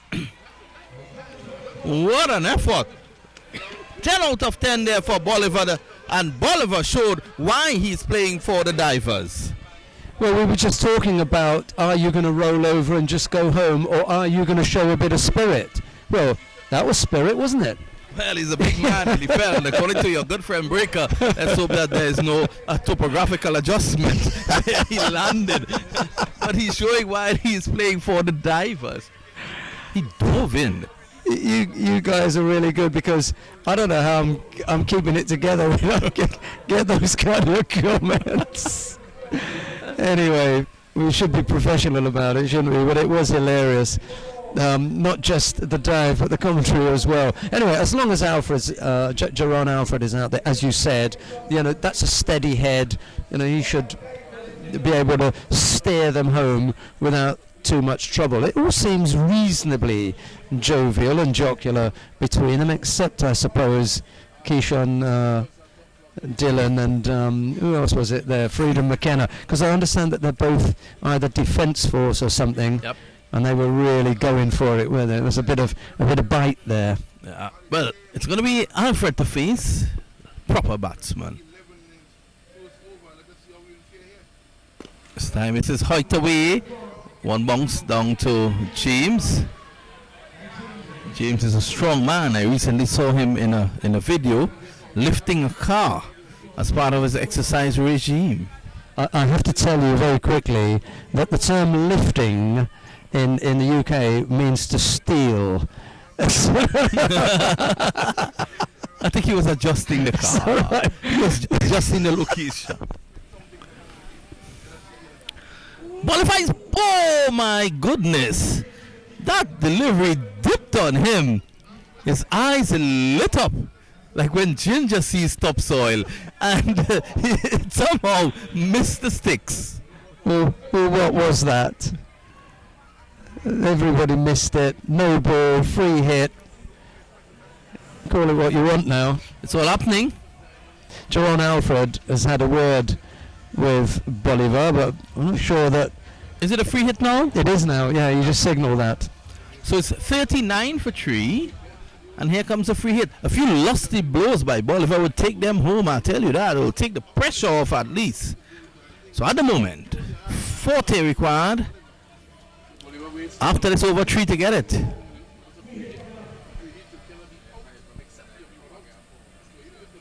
Bolivar taking a breath just as he waits for the next delivery here. I'm not sure what the conversation between the two umpires has been, but mercifully we have had very, very few stoppages for umpires talking to each other or anything. It's run really smoothly, you know, from one game to the next. Yes, the lineup of the matches, even the time in between games, the time in between innings has been excellent indeed. No delays. The only delays we have gotten here is at the Arthur N.R. Robinson International Airport. Well, there have been a few when we've lost a few balls over the walls, but I mean those are the ones that you don't mind taking a break for when the hits have been that big. Bolivar waits for the next delivery. It's an open stance, Bolivar, a two-eyed stance. He's going to favour the onside, and this is well bowled by Jones. He put it full and wide. There was nowhere he was going to get that. He now rehearses getting into line. A bit about Freedom McKenna. Not enjoying himself this tournament. No, that was an unfortunate innings. We still wait for a good one here. This time this is cracked away through the offside. Runs here for Bolivar. He gets one. Clinton Brooks. Not to be confused with Sheldon Rooks. Or Quinton Brooks. That's a son, of course. There's Alfred then, waiting for a bit of action. This time he hits it and it's coming towards our... Ooh, and it crashes into someone's car. I think that might be your rental. Yes, I think so. It really is. Is it? It was indeed yours. Crashed into the rental. Oh dear. And we've got some insurance going there. Wait. No, I don't think it's a windscreen.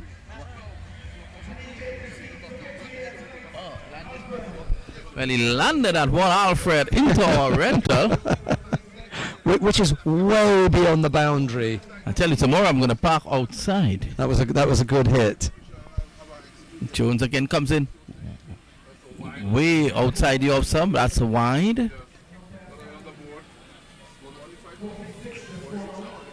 Mr. Brooks is in the confines of our commentary booth. Mr. Brooks, sorry. Yeah, I've got my eye on the action. I'm not taking it off when Alfred's batting. He had a few sixes the other night, didn't he?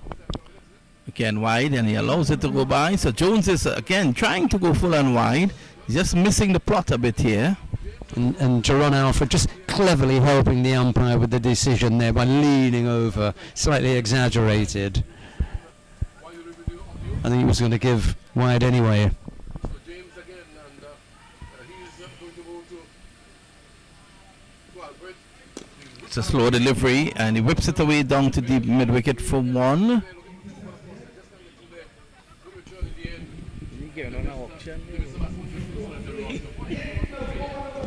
So it's the end of the over, and at the end of over number 7, it's a 48 for 3, 31 to get off 3. This is going to be exciting.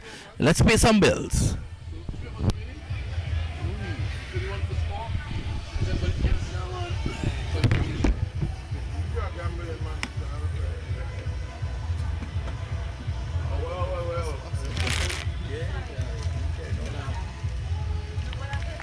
You ready?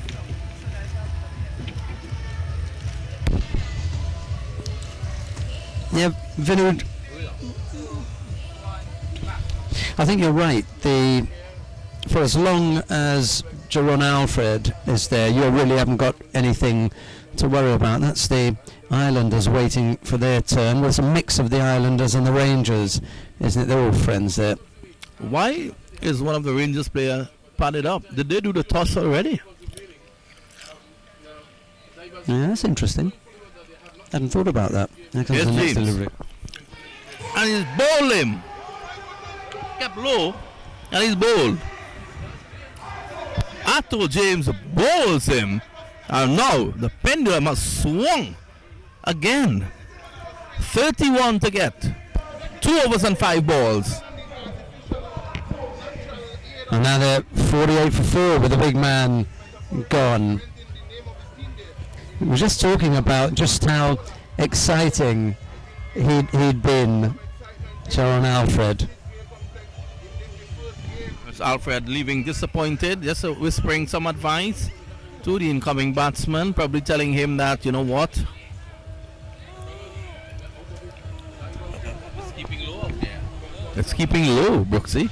Yeah, 1 or 2 when they've been full have just gone under that length. But again, if you look at the shot, for me the shot selection comes into it. If it's hitting the stumps at that kind of height, you don't want to be on the back foot.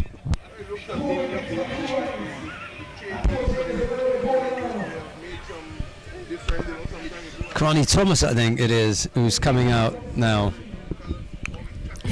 So it's going to be Kwani.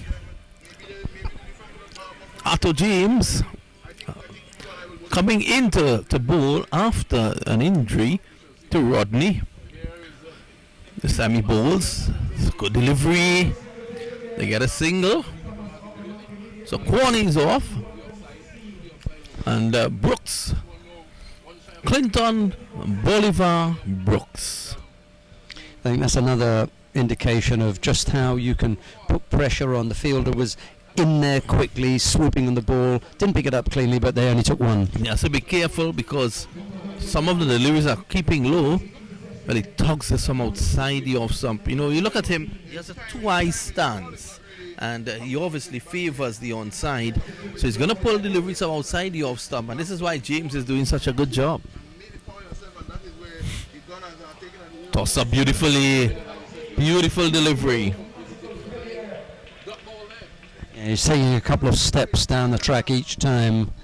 If he wants to do that, if he wants to try and throw him off his length, maybe he wants to take another guard just a bit further down. Not a good delivery, so this is good bowling here.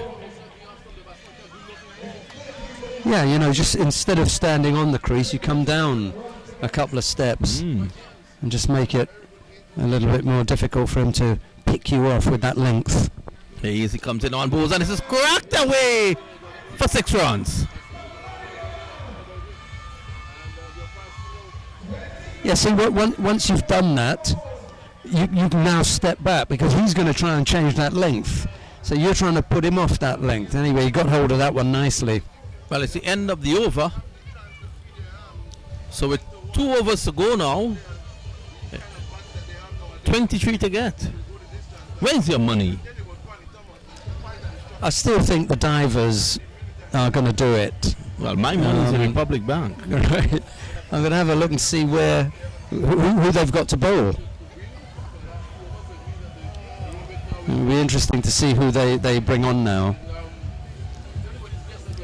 Regardless of who comes in, this tournament has really provided a high level of excitement.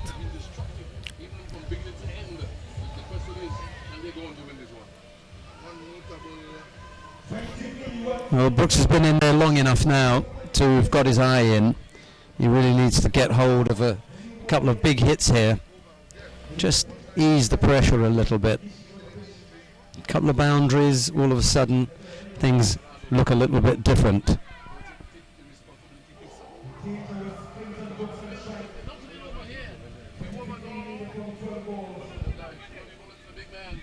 Nolan Nolan it is. So it's going to be Nolan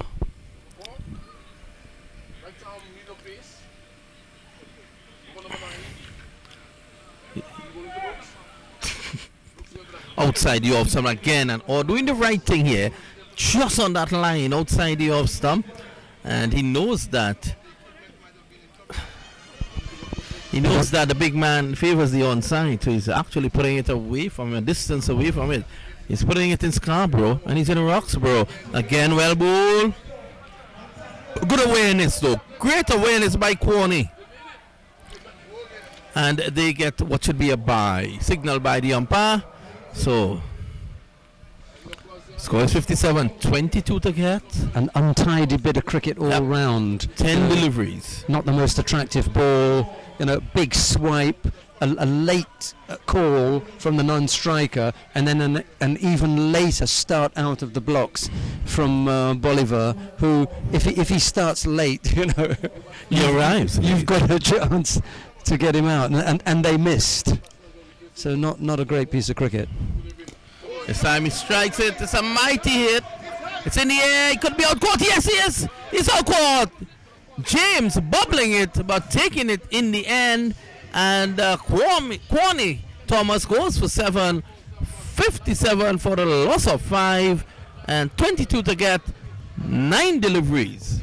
Right, so we come back now to ball counting, which Vishan and I absolutely love. Look at how many possible deliveries are left, how many runs are needed, and what equations are, because every time a wicket falls, it's one off the wicket thing, but more importantly, it's a dot ball. You've got a new man in, going to make it difficult when they come out. I think the batsman crossed there, but to be honest, he's got no runs at the other end anyway, so it's not going to be, it's not as though you've got someone who's set and really comfortable. So this ball countdown here with the runs is going to make it really difficult. So, 22 of 9. And what does our poll indicate?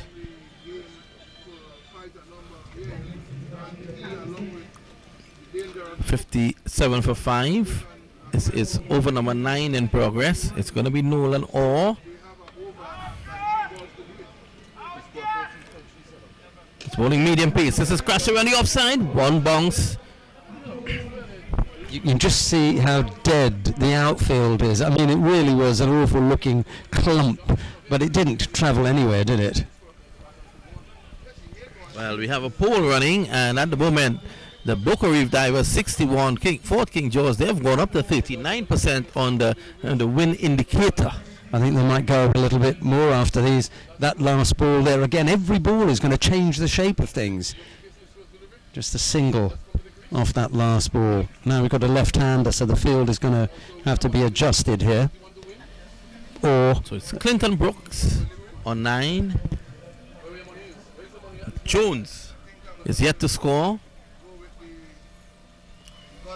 Here's Orr. He's in and bowls, and that's a good delivery, angling across the left-hander. And again, the ball not coming up, not getting up. Dot ball. It's not happening. And I can't believe that the divers, rather than a great performance from the gunners, this is a poor performance from the divers. So that's 1 to Jones. So the last over to come now, and they require 20 of the final over. Well, who was it that got 20 off the first over? Wasn't it the gunners? They smacked it around. You know, Joshua James looked for the first time in the competition as though he was going to do something that would marry with his name and our expectations of what he was going to do. Yes, he had a swell time at the top of the order. Well, 20 off the last over, as you say. And players are enjoying themselves out there. I see the Rainforest guys in the middle as well with the Tobago Islanders. They are up next. Both teams have already qualified for tomorrow's playoff. So are we going to get a dress rehearsal? The question that Vishan and I asked at the beginning was who wanted it more? Who really wanted it more? But actually I think it's turned out to be a different question, was who really didn't care. You know, because I don't think that the gunners you can't say that they came here and grabbed this by the scruff of the neck and fought beautifully and this was a really hard fought thing. The divers just haven't turned up. Jones gets back onto this, and it's going to go down to third man. They should look to come back for 2. There's no point in taking a single. Well, Bolivar is a man who can probably land some sixes. Probably that's why. But I feel if there are runs to be had, you must push and try to get it. 19 of 5. Our favourite ball in this kind of setting is a wicket. It just kills everything. You know, the stuffing is gone out of you when that happens. Well, this time it says Hoyt away. Only a single. Bolivar has struggled to middle it tonight. 18 of 4. And now you see who the really clever fielders are when they're running in, picking up, when they know it's only a single. No need to whiz it in because that's an extra. So keep it nice and calm, pick it up. If someone wants to be silly and run when there was not a single, it'll be a run out.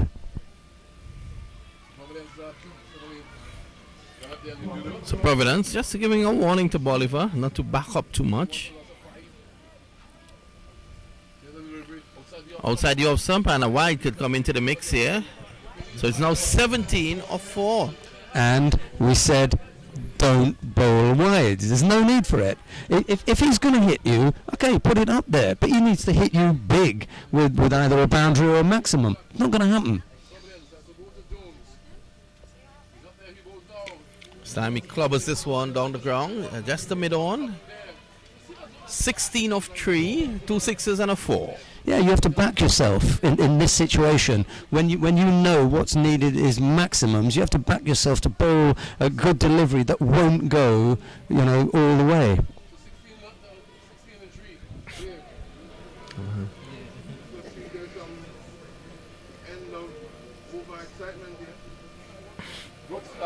Ken Clinton Brooks missing. He's having a horrible time here tonight. So that's that, unless there is a no ball or a wide. Yeah, the one result that you would not have put any money on, I wouldn't have put any money on, you know, gunners beating divers, and the one result that's going to happen now. This time again looking to heave it away. He could be out, run out, and he is. Anticlimactic finish here. 63 for 6 now. One delivery to go.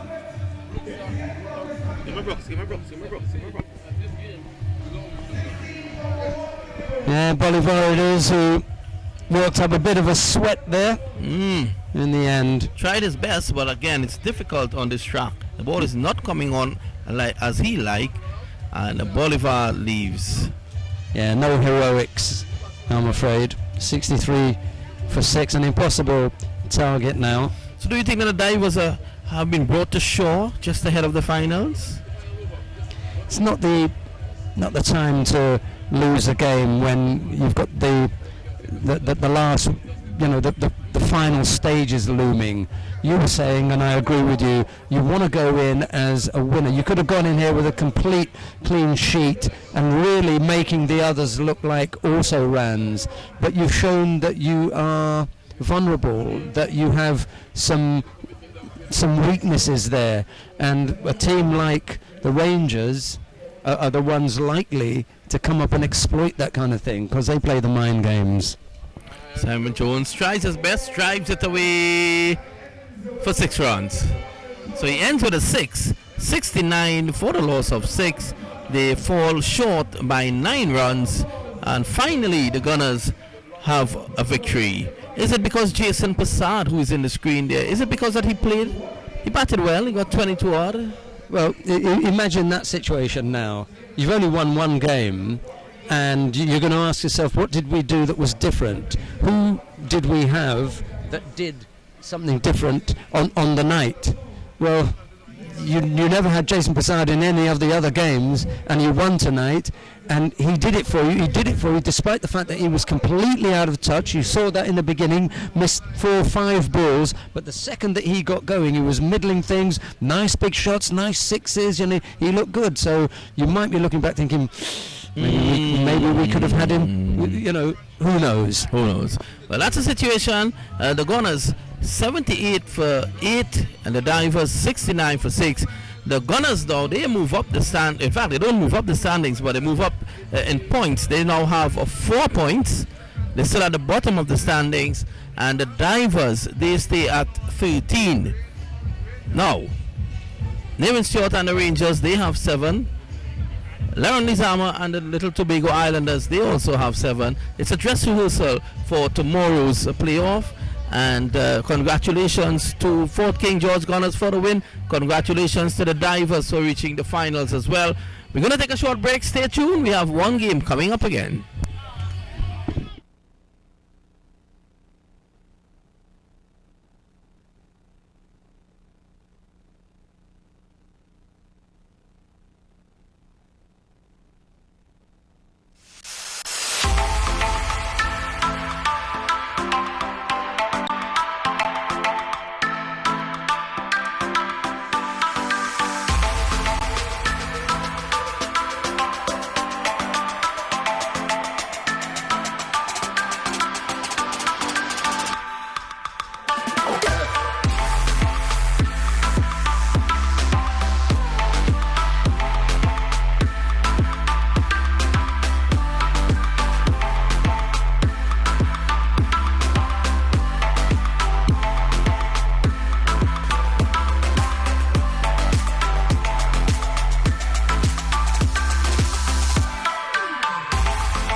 Yes, so Chief Secretary's T10 Bago Blast it is. Welcome back for the second game of day 6 here.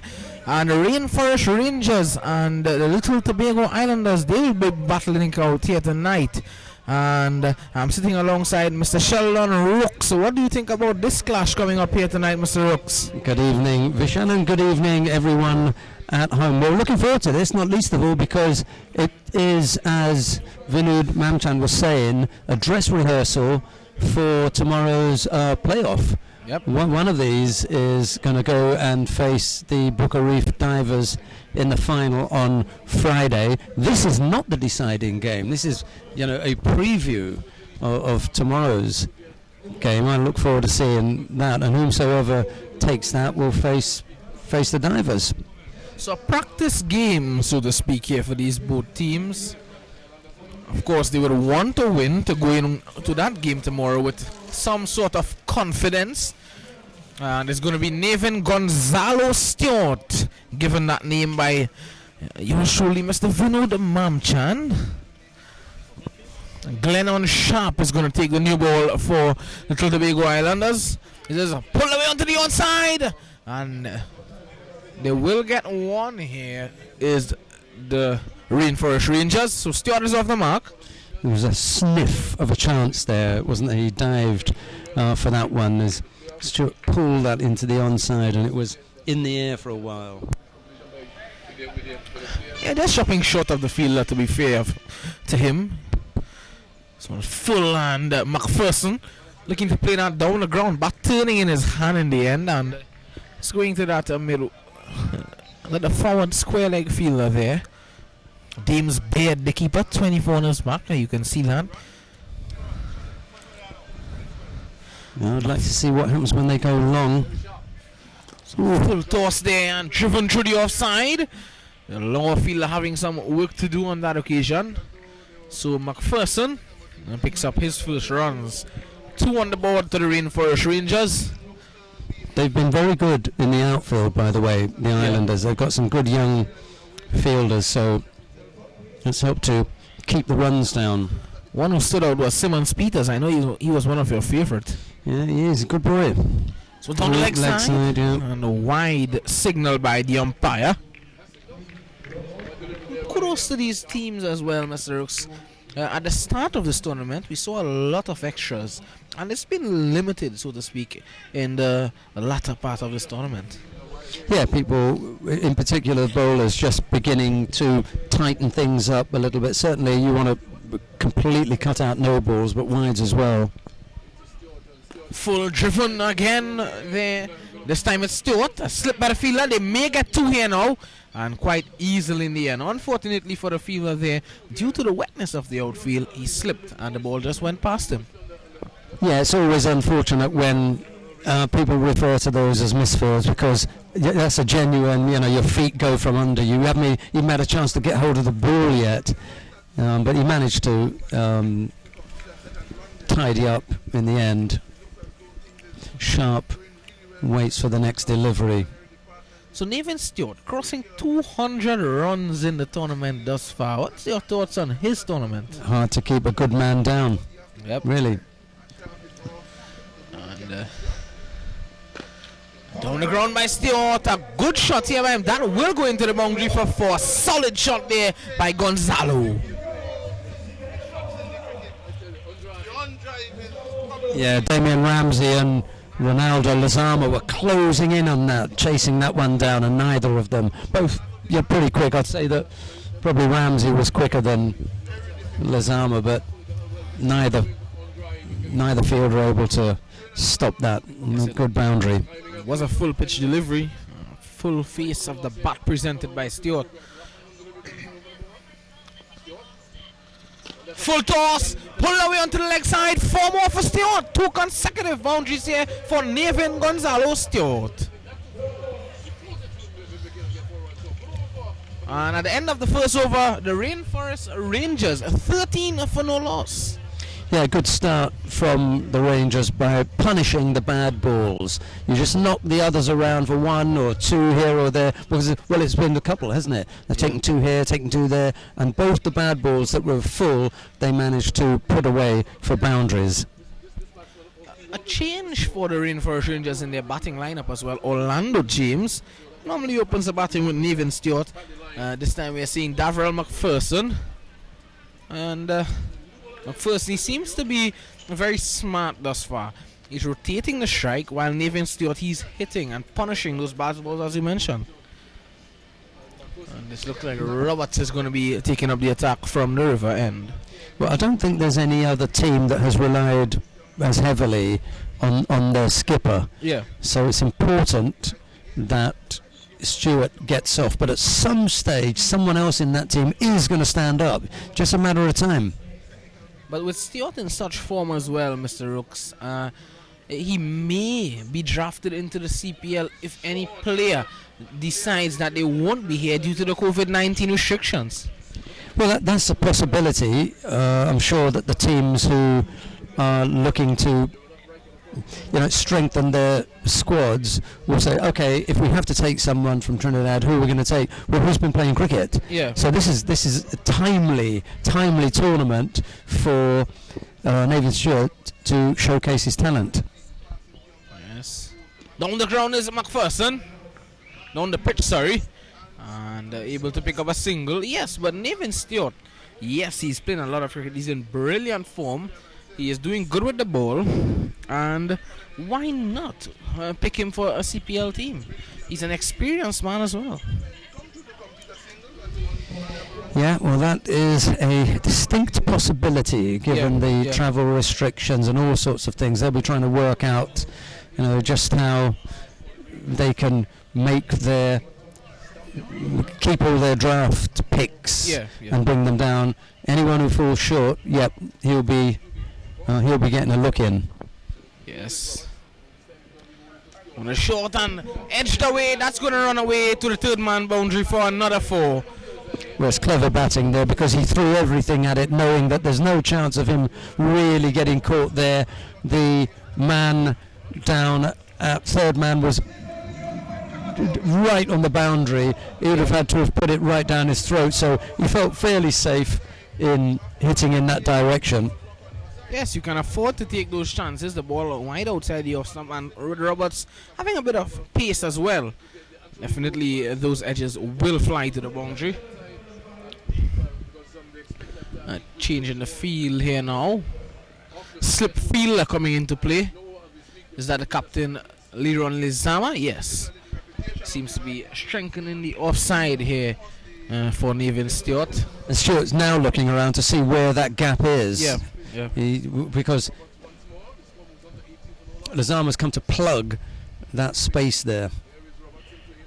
Full and driven to the offside. A glorious shot there from Nathan Stewart. And it looks like it's been pulled in here by the fielder. Good work as well by the fielder to stop that one just into the boundary. In the boundary, sorry. It looks as though they've come through just for the 2 then. Well, he may have thought that would have been 4. But again, kudos to the fielder. Footwork coming into play. Yeah, it was pulled back in. Oh, unfortunately there for the bowler. That one passing very close to the leg stump and not hitting it.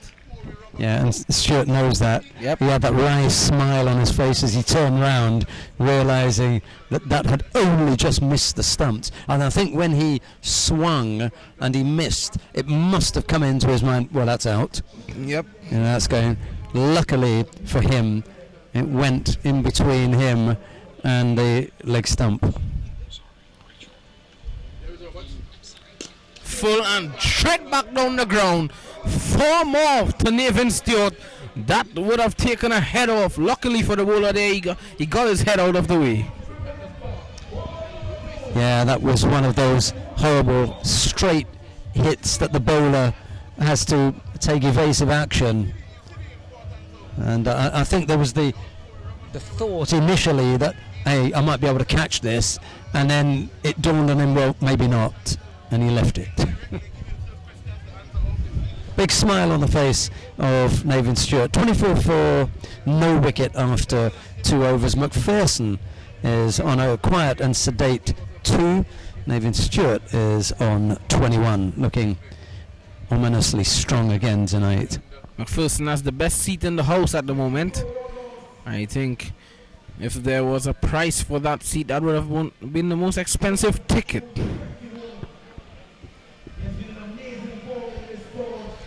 Well, McPherson can really show us just how clever he is by just pushing the ball around here and letting Stewart, who's in full flow, take strike. Here's Davis.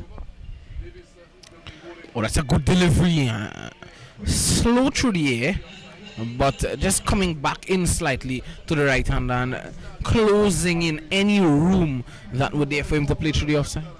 Yes, as we say, it's not a bad position to be in for McPherson. He knows that he doesn't have to push it too hard. As long as he keeps, every time he comes on strike, he just knocks the ball around for one. Maybe he will start picking things up himself. Yes, Stewart on strike.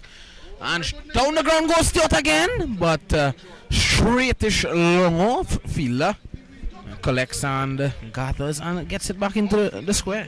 Well, sometimes you talk about Navin freeing his arms, and he didn't free his arms there. He knew that it was just over the infield, drop in front of the people who are fielding in the long arm.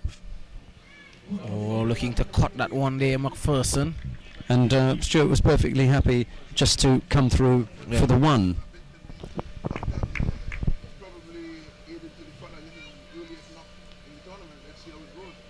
Short, and is he out? A loud appeal, and yes, he's gone. Davrell McPherson, he has to walk back. He looks a bit disappointed, but I think that he got an under edge onto that one. Well, there was a loud shout from everyone there. They must have heard something. Poor technical judgment from McPherson there, and his request to go up the order started in misery. Well, again, Mr. Rooks, it shows the low and slow nature of this pitch. To be fair to Davrell McPherson, had that ball bounced a bit, he would have been able to play the shot that he wanted to play. But again, not smart cricket. On this track, you need to stay on the front foot. I'm glad you're saying that, because I was just about to re-emphasise that fact. If you look at where the keeper took that ball, I mean, he was low down, it was dying on him, and there's been this temptation. There's been a temptation to go back to balls that you really want to be forward to. You could have been punching that down the ground fairly. It's got no pace on it. It's no real zip or anything that sometimes you get from one of those tricky spinners. You get forward, punch it down the ground, give it onto Stewart, who's in really good form and has the scoreboard rattling. Just keep rotating the strike there. Yes, well said there. And coming to the crease is Samuel. He is one of the top batsmen in the tournament as well. For the Rainforest Rangers, Kevin Samuel it is. Yeah, an attractive batsman, Samuel. Short outside the off stump, and again there, just having to hold the bat back a bit. On that occasion, there was Kevin Samuel. Yeah, like you say, that's not really coming on, is it? He has to. He wanted to go through with a shot, but it just wasn't there, and he ended up just paddling it down. Yeah. Shot again outside the off stump, and spared there by the umpire. He's generous, isn't he? Yeah. Yeah. And the end of 3 overs, the score: Rainforest Rangers 26 for 1.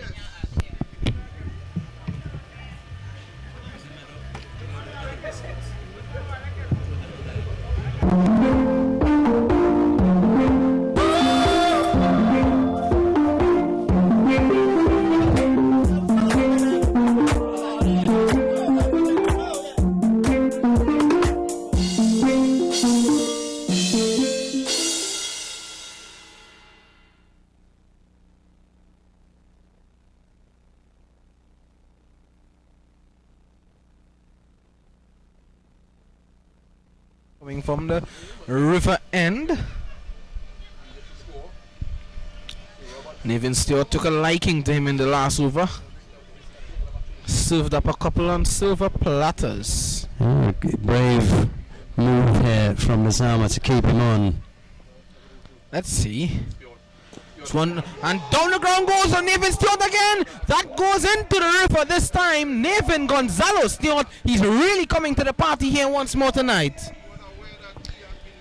Yeah, he's in the best of form here. Every night that he takes to the field, he manages to connect. I don't think he's failed once, has he? Hasn't failed except for that 138. The score of 38 that he had. Well, he will consider that a failure. Yeah, I mean, you know, there is no other team that has that had someone on it that didn't get into their 20s that we would call a failure. So 38, that's a really good score. It's unfortunate that the team didn't come off on that night, but really, there's every night there's action from him. Well, Mr. Rooks, looking at the pool here on the stream, who will be the winner of this game? And the fans are telling us the Rainforest Rangers, they're on 86%, while the Little Tobago Islanders, they're on 14%. We shall see how that pans out. Roberts again. Oh, looking to play that one onto the offside. Looking to cut that one actually was Stewart. Again, keeping a bit low. I don't think he's got the kind of pace that you would expect to get deliveries that are lifting on you. Again, you know, maybe it's just overemphasis on my first thought is to be on the front foot. Yep. A full and over cover this time goes Nathan Stewart. So another boundary here tonight. Is raining boundaries here tonight. And the clouds were a bit grey this evening, and could not be a sign of what was to come. Score goes on to 32-1 now. Stewart, sorry, 36-1, and Stewart's on 32 himself. So really looking good, well set here. Here's Stewart. Oh, solidly defended there. Back to the bowler. Good ball. Yep. Defend that. Respected there by Nathan Stewart. So it's smart cricket again. Yeah, he's got the boundary ball already. Just wait for the next one, because there will be another. Mm.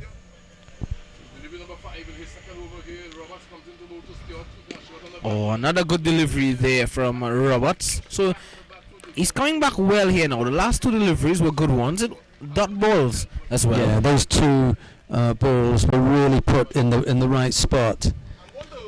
And the only way now for Stewart to deal with this is to just change a little bit. We'll see what he does with his footwork here. This one is white, and this one over deep mid-wicket, and it goes down to deep mid-wicket, and Yoni is able to pick up a single.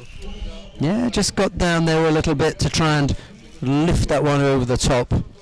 He got good connection with it, but then only went out there for one run. The score moves on now to 37-1. Stewart is on 33. Samuel is yet to score. Yes, so 4 overs has been completed. Rainforest Rangers 37-1, and current run rate 9.25 at this stage. What a start this is for the Rainforest Rangers. It looks like Adrian Alexander marking out his run up. I don't think he's going to hold any terrors for Nathan Stewart or Samuel, to be honest, when Samuel gets his eye in.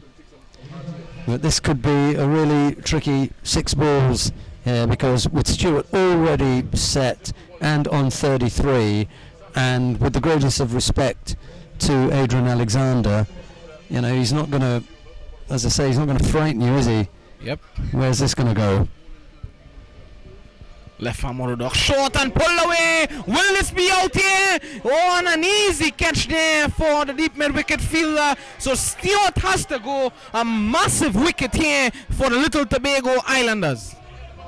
Well, you can hear from the sound there that it gets just a little bit too high up on the bat for Stewart.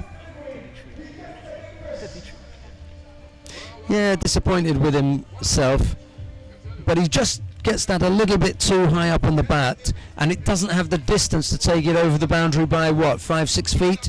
Another 5-6 feet, maybe just a little bit more power in there needed, but he couldn't go all the way. Well, again, the ball holding up on the surface. Adrian Alexander, the left arm orthodox spinner, he pulled that one down and it just looped to the batsman Nathan Stewart, and maybe taking the toe end of the bat in that and going down to the mid wicket, and an easy catch for the fielder. So coming to the crease now seems to be Reedy, Jaden Kent.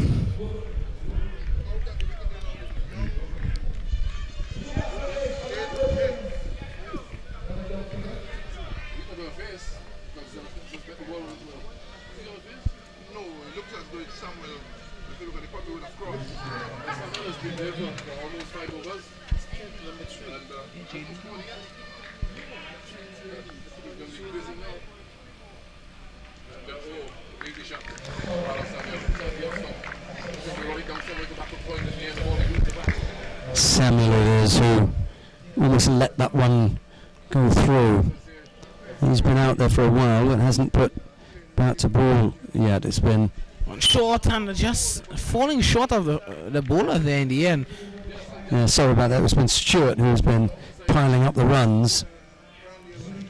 Now the responsibility goes to Kent, having been out there. Sorry, to Samuel, having been out there for longer. He should really be able to take this on.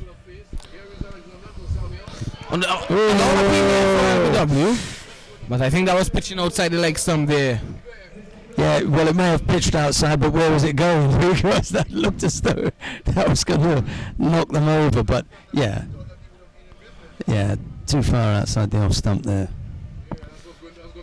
Yes, left arm orthodox. Oh, guided there past the backward point fielder, and Samuel picks up a single.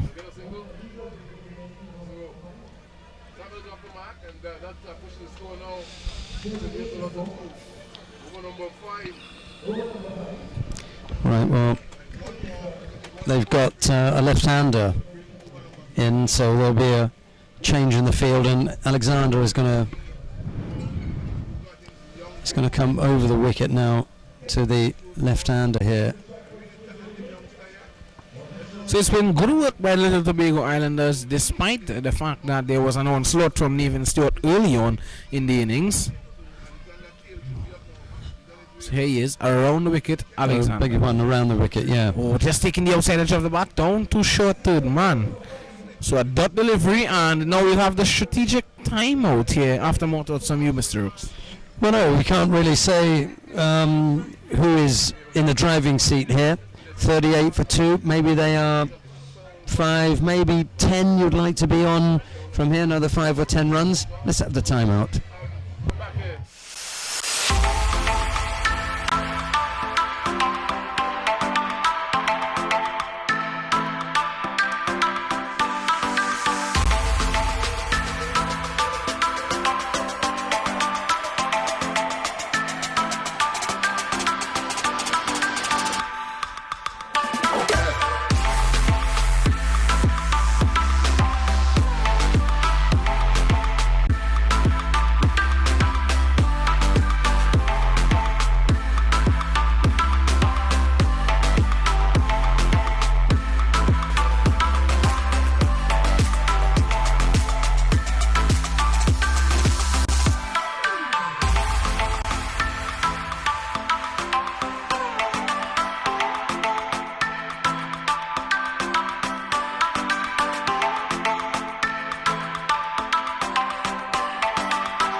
So the strategic timeout is over and we are ready for the start of play once more.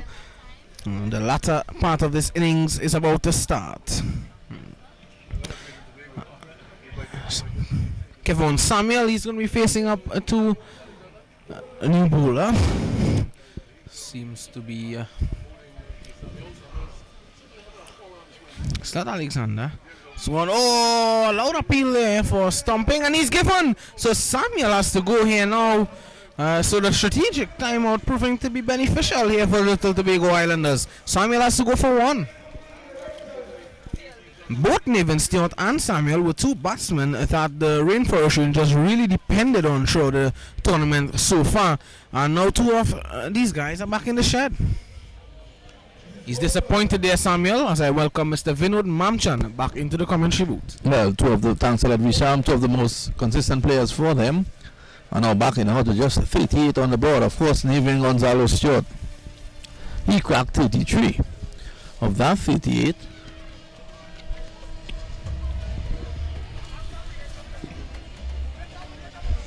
we were always wondering whether or not the Rangers is a one-man team. Well, we'll see tonight.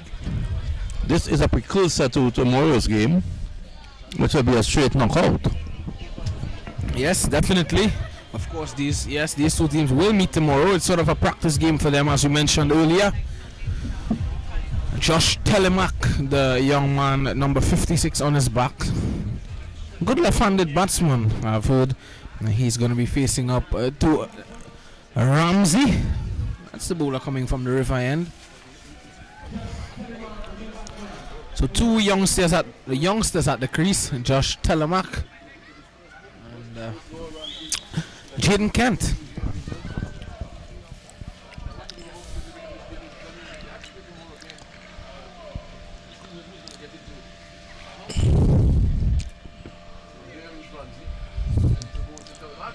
Telemack allows this one to go by outside the off stump, and there is no run. So let's see what Telemack and Kent can do. They haven't really done anything much with the bat this tournament. They haven't really gotten the opportunity. Yes.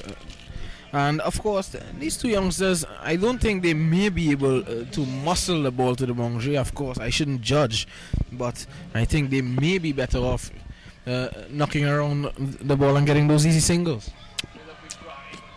Delivery pitch outside the leg stump. No shot. No. Shot offered, but pass is not out.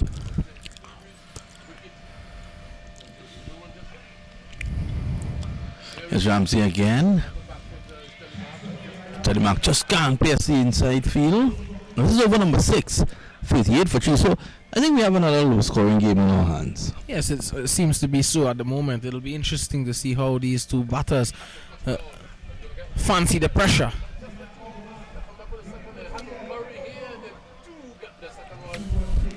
The back for 2, a little flick onto the wicket there, but missing from the wicket keeper.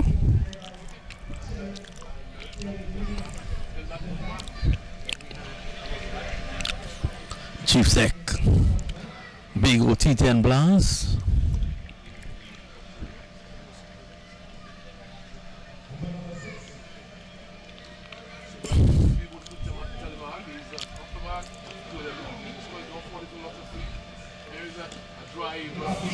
Samuels runs for him down to the point on the boundary. Only one. So these two youngsters trying to find their way. Remember, when Stewart assembled his team, he assembled a group of youngsters. Yes, he stressed on that fact, and he said that he wanted to give the youngsters an opportunity and to showcase their skills, the opportunities that they may not have gotten before and they weren't exposed to. You can see the wind picking up here now in the background there. Let's hope that it doesn't bring any rain with it. Yes, that would hamper the wonderful cricket we have on show. Seems to be Adrian Alexander who's going to be continuing. Only conceding one run in his first over. He's been a trump card for them in terms of being economical throughout this tournament. But with the fickle weather around, this game takes on great importance because both teams are locked on 7 points. whoever wins here, if the game washes out tomorrow, then that team will go into the finals to meet Boca Reef Divers. It's very interesting, and I think that will be very hard on some of these players here who would want to be out in the middle tomorrow playing for a place in the final. Telemark goes down the ground, just short of the fielder running in from long on, and he gets one. So again, as I mentioned earlier, these youngsters will be better off knocking around the ball, yes, but it will also give them an opportunity to get more value for their shots as well, because the ball will slow up in the field. The fielders will need to do a lot more to get towards the ball.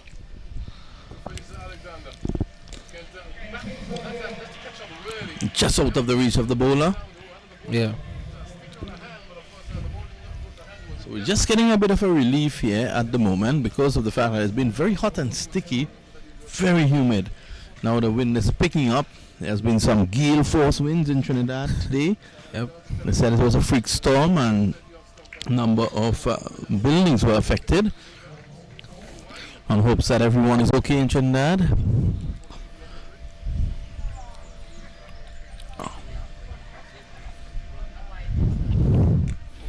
This time Telemark cuts down to the point boundary. Telemark would have played for the TNT under 15 cricket team. Looks a good talent from what we've seen thus far. A good left arm orthodox spinner, and from the little batting that we've seen from him, he's looked good.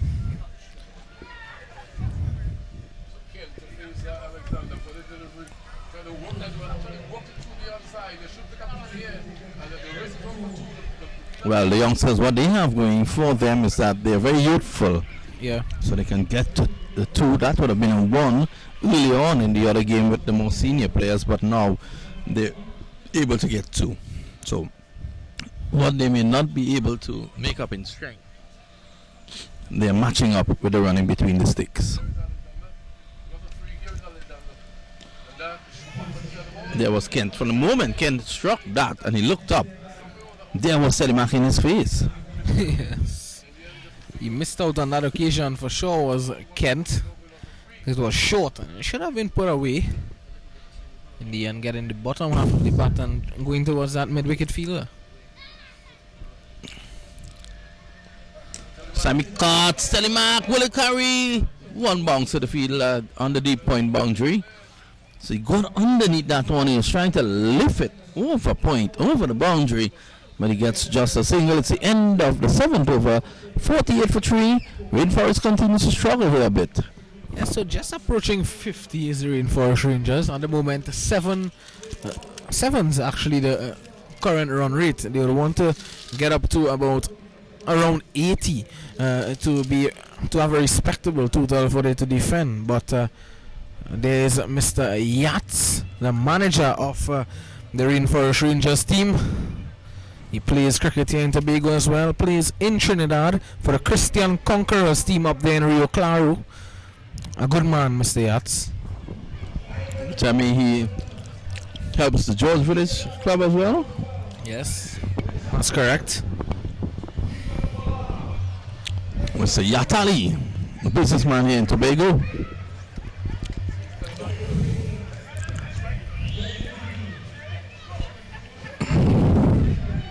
I think he'll be featuring in the All-Star game as well. So the 50 is up, is it? No, it's now 49 for 3. Yep.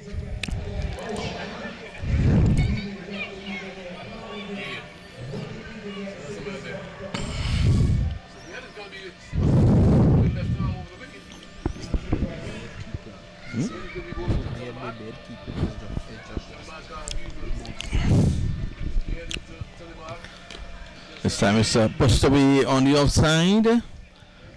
And wicketkeeper Baird reaching up quickly to the stumps. So Joshua Stewart coming down from the river end.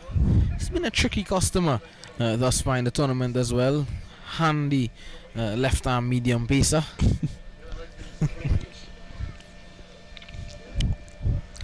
So from an angle approach, this is short and tucked away for one.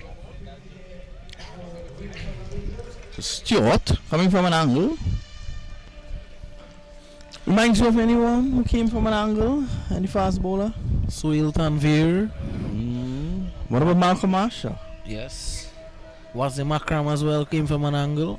Not really a pronounced angle like that. Yeah. But it was really Malcolm Marshall who actually came from an angle.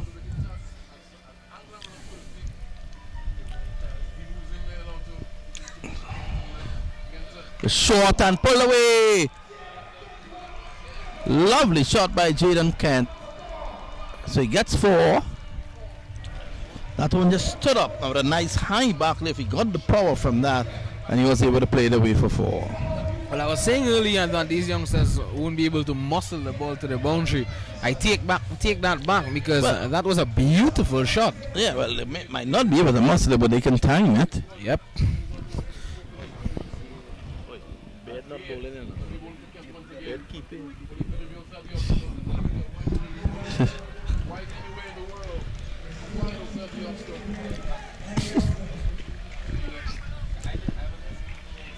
$55 for 3. Good evening to Shelly Rooks again. Poor good old Shelly is trying to find out who's the bowler. The bowler. Because delivery outside, you have some taken by wicketkeeper Baird. A good delivery there from Joshua Stewart. It's coming back into Jaden Kent on that occasion. A good comeback as well. So the boundary earlier just releasing some pressure, but now a couple dot deliveries here back for the little Tobago Islanders. Well, that's a good delivery there by Joshua Stewart. Just outside you have some. Ken looking to play with an open face. And goes through to the wicketkeeper. The score remains at 55 for 3. Remember, this is over number 8 in progress. So having a prediction, I'd say 82. And if you can get the 82, it's something they can fight with. So Joshua Stewart. And again, delivery not getting up as Kent would have liked. It again kept low. True to the wicketkeeper. It's the end of over number 8. At the end of 8, the latest score at Roxborough, 55 for 3.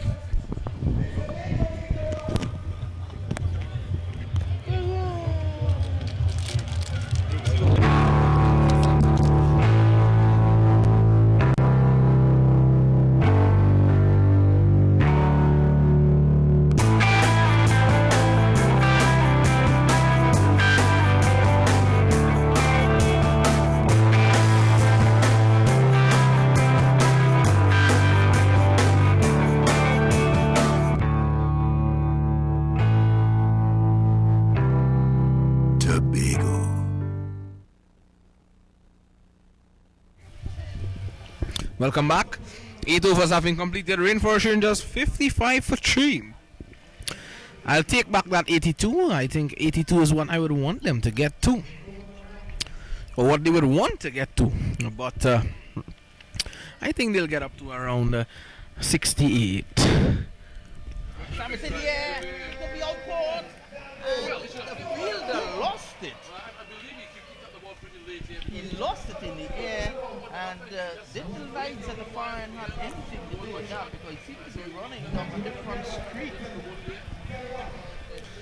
Yes, he didn't look comfortable under that one there in Halul Zama. Could have been problems for him. Zama, with a very fancy hairstyle, very comfortable, not being able to pick up that one. Picking the wrong lines.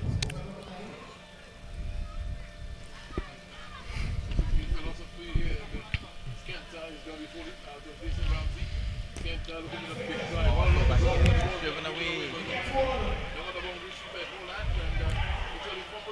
thought that they should have gone back to 2. They didn't go back on the fumble. Well, there was a lack of communication there between both batsmen.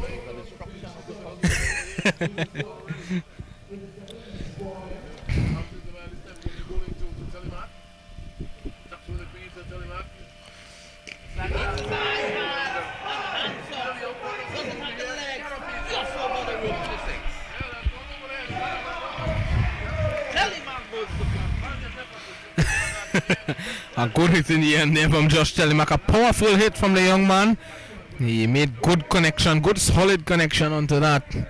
And 75.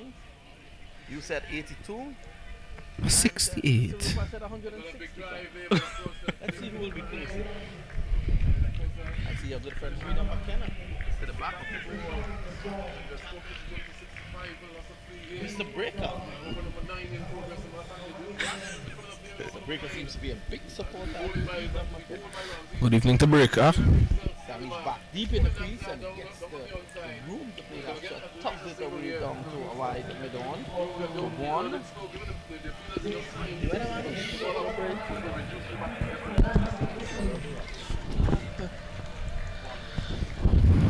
So it's the end of the over, is it? Yes, it is. And the end of 9, 64 for 3. Good position, good comeback, I should say, from the Rainforest Rangers after losing those quick 3 wickets. A good fight back by Telemack and Kent. And it seems as though there's some assistance coming out for one of these batsmen. A hat, maybe? Yes, because a spinner, he's going to bowl the last over. There's actually some water coming out. Yes, Freedom, the Russian McKenna being mentioned there by Mr. Mamchan. He's nestled just to the right of us. The commentary box.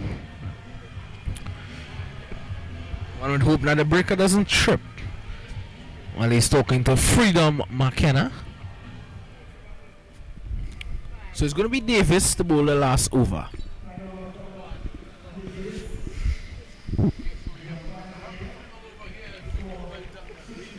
Chief Secretary's Bago T10 blast streaming on Cricket 360 and Mac TV. Good evening to Mr. Mac Qureshi in Fort Lauderdale.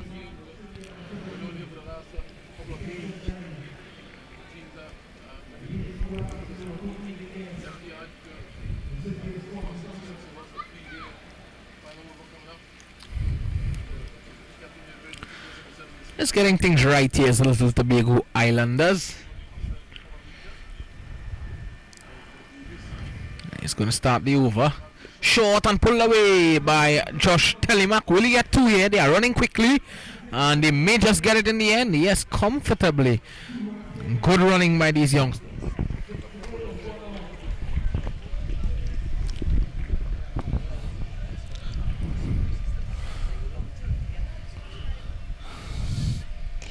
This time he tried through the offside runs here. Down to the sweeper's position. So that's one more. 69. Kent comes in to strike now.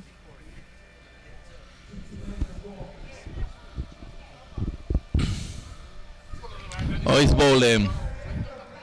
His eyes lit up when he saw that offering.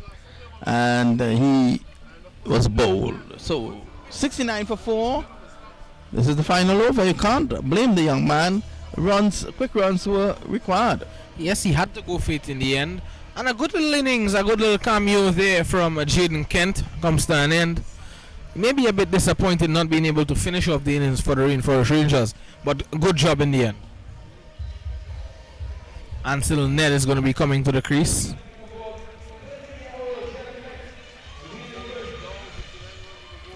Kent welcomed with some applause there from the dugout of his teammates.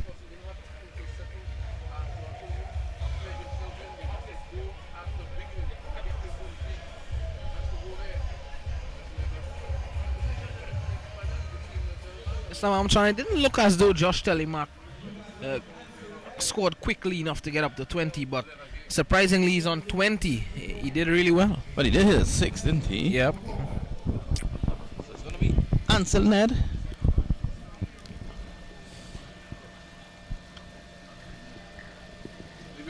Quicker delivery, and the umpire signals wide.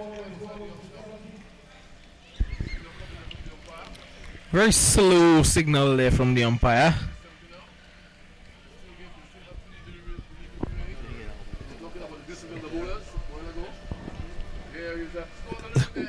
This time he's looking to pull this somewhere in our vicinity. Probably just clip the pad because no signal from the umpire. So you see seen 3 deliveries in the over. Is there 3 deliveries to go still? 2 to go. 2 to go. Oh, that's a quicker delivery. That was medium pace, and the umpire signals wide. Good take by wicketkeeper Deems Baird. You don't want to be bowling wides at this stage. You just want to close off the game now, having the Rainforest Rangers in this position. This is a slow delivery, very slow delivery. It's hiked away down to the deep square leg, and they get 1. So the score is 72 now. Josh Telemack, he has it all to do here. The last ball he's about to face. They could do with a boundary here, the Rainforest Rangers. A tennis type shot that just eludes if he line to the boundary. Nope. There is back up. And they should be going back here for 3. They take 2. They stay with 2. And the final score is 74 for the loss of 4. And Ronnie Bikram last has it and almost spot on. And the score is 74 for the loss of 4. That's the Rainforest Rangers batting first. We're going to take a very short break. When we come back, 75 is the target.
second innings is about to get underway here. Match 2, play 6, Chief Secretary Bago T10 Blast, the Rainforest Rangers. In first strike, they were able to get 74 for 4 in 10 overs. 75 the target for the Little Tobago Islanders.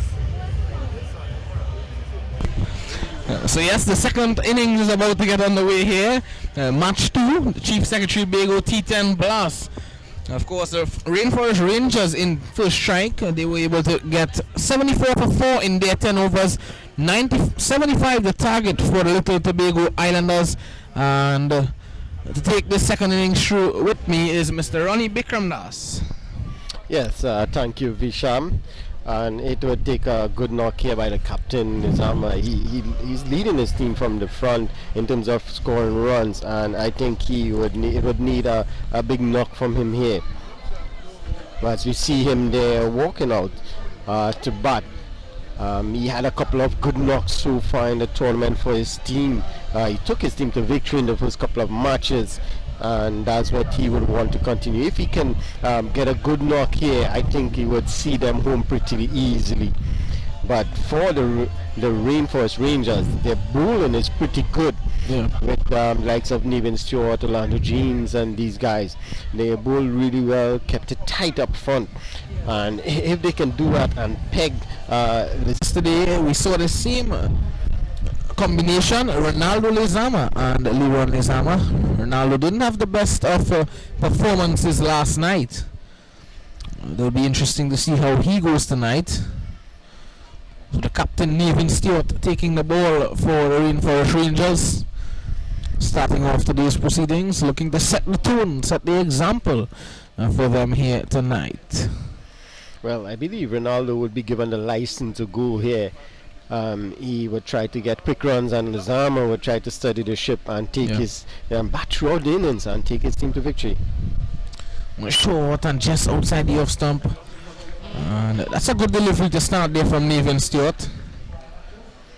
Yeah, he generally bowls that decent short delivery, and he's a bit pacey. He's not as quick as he used to be, but he still gets the ball through at a decent pace, and that short foot delivery to a batsman, he's not really expecting that. Yep. So that's a good start there for Nevin Stewart. One again is just outside the off stump and taking the outside edge of the bat of Ronaldo Lezama, and he's off the mark. Yeah. Yeah, that's what he needs to do initially. It's not a huge total in 75, so you don't need to go guns blazing from the very first ball. And he does well, just get the single, and for his captain, who's really batting well, and he's the one who may try to bat throughout the inning as much as possible, but you know, if it's there, he's going to hit it. Yes, definitely. We saw that with the Bucko Reef Divers in the last game. They were going guns blazing at the start with a low total, and it proved to be their demise. But here's Stewart, short delivery again, and Leron Lezama this time took that one onto the onside, so he's off the mark as well. Little Tobago Islanders 2 without loss, so a good start here thus far from Nevin Stewart. Yeah, they have to try and get a runner ball, try to avoid dot ballers as much as possible, because with the dot balls comes pressure on, not just on the batsman, the scoreboard pressure, but additional pressure on the batsman, and they eventually would make rash shots. Yeah. So by rotating the strike, keeping the scoreboard ticking over, it will be easier for them. Yes, and again, he was short outside the off stump. Ronaldo on this occasion looking to punch that one onto the offside, and missing that one on that occasion. Yeah, the short ball working well for Nevin Stewart here, not allowing the batsman to really get under them and get that lofted shot over the infield or even over the boundary. That's something that he really utilized in this tournament thus far, Nevin Stewart, those short deliveries. He's again short, and again that one keeping a bit low. It didn't bounce as Lezama would have expected. Yeah, you can see Ronaldo there a bit uncomfortable with that short ball, but he looked to back away when he saw that ball there short of a length and tried to fend the bat really. All he doing is really offering an edge to that ball, and you know, he could be nicked off to the keeper. So 2 runs of the first over thus far. 1 ball to go in it. Short again, and that down the leg side. They will scamper through for a single here. Will it be a wide? Yes, a signal by the umpire. So 2 runs of that delivery of Nathan Stewart. Yeah, a clear plan here with the short ball by Nathan Stewart. And you can see he has the fine leg in place for that short ball. Long and long of it's in the circle, so it's clear he's going to bowl that short ball. A very quick short ball as well. He has that pace, Nathan Stewart. It's been a cut above the rest in this tournament thus far. Again short and in the air here now. The third man fielder has to do some work, but dropping much short of him there. And 2 runs, 1 run actually, 1 run. to the Tobago Islanders. At the end of the first over, they are 5 without loss. Yeah, that was a quick delivery there from Nathan Stewart.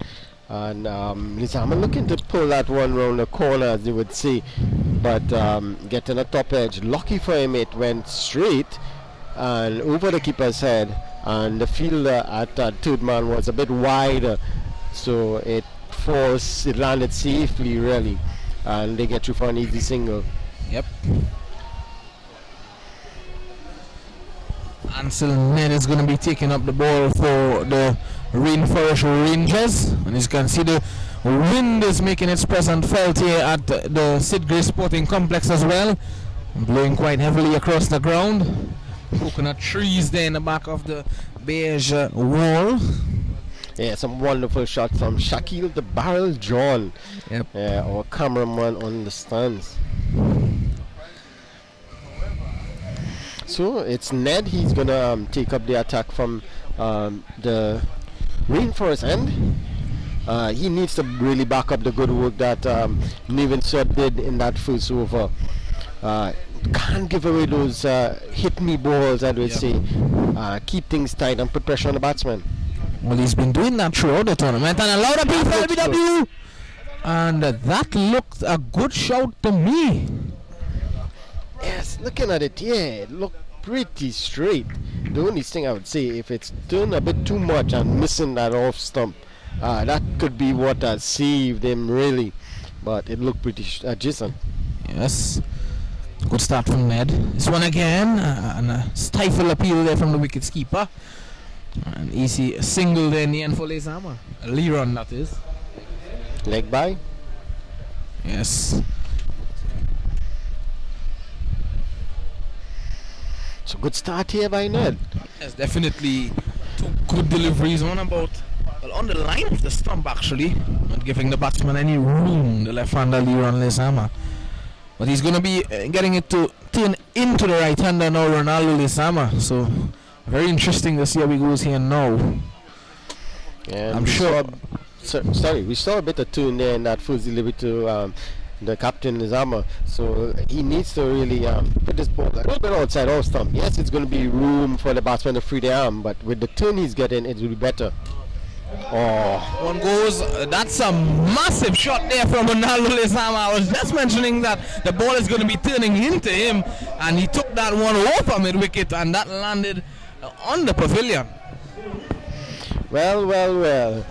He did put it outside off stump, but a bit too wide and too full. And it allowed Ronaldo Lezama to really free his arms and hit that one high over corners, deep mid-wicket, on the stands. And again, you can't afford to drop short on this track because the ball will just sit up for the batsman to hit. Yeah, and this is good here by Captain Nathan Stewart. Yeah. You can see him just going down to the bowler and having a chat with him. That's the experience of Nathan Stewart there showing up. Just talking to the young guy, just telling him, okay, this is where you need to bowl it. Give him that confidence to bowl the ball in the right area. Yes, well, Nathan Stewart surrounded by youngsters in this team. Of course, he's guiding them well.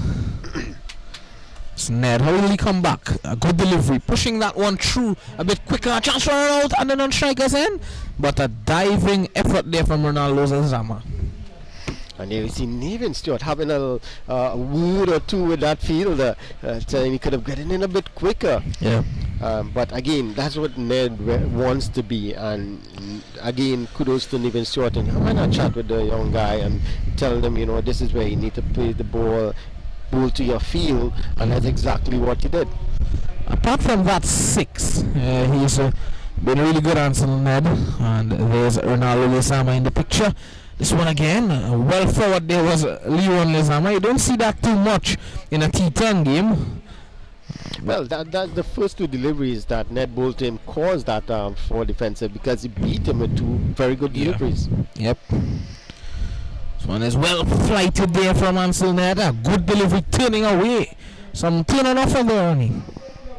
Yeah, definitely. That brings an end to a wonderful over from Ned. Beating the left-hander as an off-spinner. That's what you want, to be tuning that ball away from that left-handers. Pitching up the ball, forcing them to play that shot, lofted shot down the ground, and just beating the outside edge. Lovely bowling from Ned. Yes, and going into the 3rd over, Little Tobago Islanders, they are 13 without loss. Ronaldo Lezama is on 8.